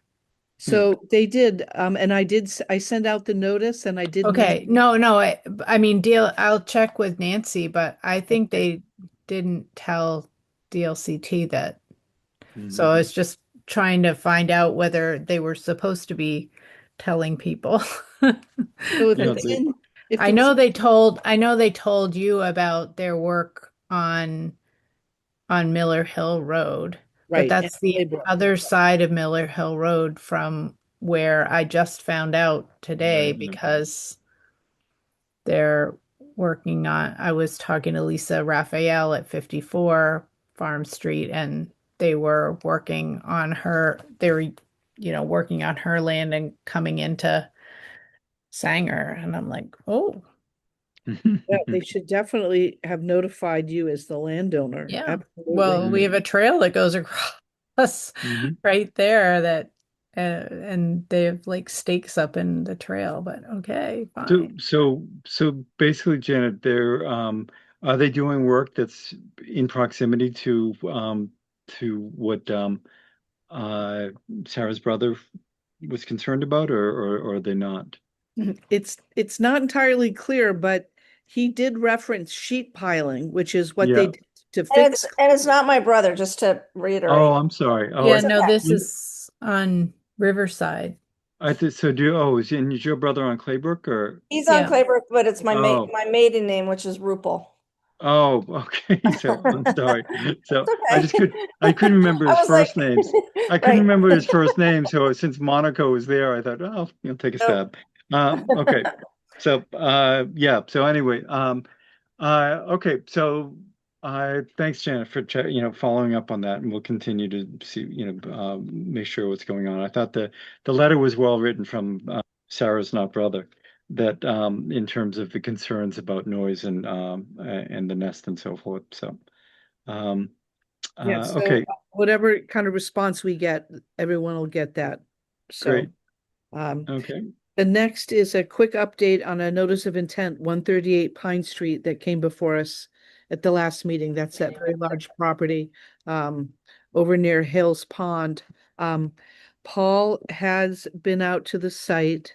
He'll give us more of an update at the next meeting. They have run into a little bit of a legal issue because a portion of the entrance drive is a shared drive with shared ownership. And so they feel they need to divide this project into two NOIs. One, the driveway, because it's a shared ownership, and then the house portion. So they're going to come into our next meeting and ask for informal guidance if that's the right thing to do or not. And is the neighbor is it a friendly transaction, do you know, or? Yes, I think it's friendly. Okay, It's Steve because Crusoe. he was there and he didn't, he was at the previous meeting, so. Yeah. Okay. And the other concern with the driveway is also the existing culvert that they think is going to need to be replaced as well. So, Is that the culvert that actually is part of the dam? yes. Okay, because yeah, I just for some reason I remember looking over and it seemed they're showing the dam as being 4 feet, 4 foot drop, and I just remember it felt like it was deeper than that. So okay, good. That certainly is appropriate to have that reviewed. And then One Snows Hill Lane, they were before us at the last meeting. I went over my notes. We did not specify when they needed to remove the debris by, and I was just by there today. The debris is still there. Okay. And there was a lot of activity at the house, and I just don't understand why they haven't removed it. So I think a follow-up letter with a firm deadline to remove, it should take, 2 people 2 hours to remove this stuff. It's not a big job. And did you take a picture by any chance? I did, yeah. Okay. Yeah, then let's proceed with that. And in a reason non-adversarial way. So that letter probably should come from the office, from Deb, or from you, John, but a letter out of the office. Yeah, no, it would come out of the office if you can email the photo over. Yeah. And with the date on of when the photo was taken. Yeah. And then do Okay. we want to give them 2 weeks to remove it? Yeah, Or? I think 2 weeks is appropriate. Okay. Okay, 21 Schaffner Lane is an active enforcement order. You'll recall they did a lot of earth removal and actual impact in a wetland. They were to have submitted a wetland delineation plan and a restoration plan by June 30th, and we have not received anything. So is Artie handling that? Or Yes. along with Deb? So Yes. didn't we discuss that at the last meeting or the meeting before that, where they, for some reason I recall it being discussed somewhere, unless I met Artie somewhere else, but I thought they had mentioned that they had done that delineation. They had actually confirmed that little section that goes up closer to the house on the left side when you're looking at the back of the house. Right, but we have not, I think they did do that, but we haven't gotten site plan confirming the delineation. Okay, so Deb, can you generate a letter out to all parties saying that we're looking for that and we'd like to have it within 2 weeks? And so parties involved would be owners. Owners, Cheney, and is Deb Anderson. Deb Anderson. I'm thinking of her Terrapin email address, but yes. Okay. Okay, the next update, you all got an email about the South Natick Dam. If you've been there, it does not look great. But dam removals are never clean cut, and but it will look very nice. And yeah, there's a lot of opinions about that project right now. So Oh, yeah. I think it's fascinating. Well, it's even more fascinating. You look on the whatever the Natick Facebook page is. Yeah, grumpy people there. There's 1,400 of them or something like that. So does that do they just allow the mudflats to fill in with its own vegetation, or do they help that along, or how's that work, Janet? Yeah, there is a restoration plan involved. Yeah. And they also are planning a boat launch in that area and like a river boardwalk. So there's quite an improvement plan to make it attractive and really usable. Yeah. Great. For early on, I heard I remember them saying that often within the river silt, there's a lot of seeds Things that that are not germinate. germinating because they don't get any sunlight, and if they end up on the riverbank, then they end up Sweet. growing. So we should start seeing some Mm-hmm. shoots pretty Mm-hmm. soon, Great. Let's see. even without planting, which they plan to do anyway. Mm-hmm. And then next is MACC or Yeah, there was a clean energy sighting. So there's a new state law. It involves permitting for clean energy. And so any kind of material, get on that. I'll send that out. I doubt we'll be seeing any of that really happening in Dover for quite a while, but it's interesting. And it certainly includes the Concom's review. Charles River Invasive Removal Project. It's mostly water chestnuts. And the next project is scheduled for July 25th. I And you did the can- last one. It was very fun. You paddle Oh, around in yeah. a canoe and you have to find the water chestnuts among the lilies. And we were literally Oh. just there in the Red Wing Bay. And my canoe also pulled out a tire, which was fun.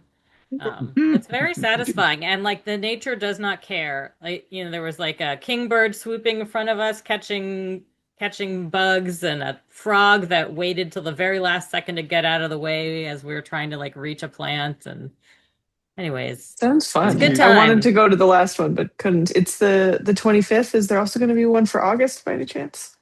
I don't know. You You know. could the Charles River watershed page. Yeah. Okay. Mm-hmm. And do you so use that's- rakes, Sega, or No, or you just by pick hand? them. You pick them by hand, very gently. Pull them so that they come out of Oh, the you have to- muck, and Oh, okay. then you put them in a laundry basket in your boat, and you do that, Mhm. and try not to tip your boat over. Mm-hmm. It's cool. Reasonable. Yeah, that's great. Good for you. Yeah. And that's it. That's it for me. Okay, great. Commissioners, anything else to add? And any our late night fans there? Anything that you'd like to add? Nope, I guess not. So, okay, then thank you everyone. And hearing no objections, this evening's meeting is adjourned. Good night. Night. Thank you. Good night. Thank you.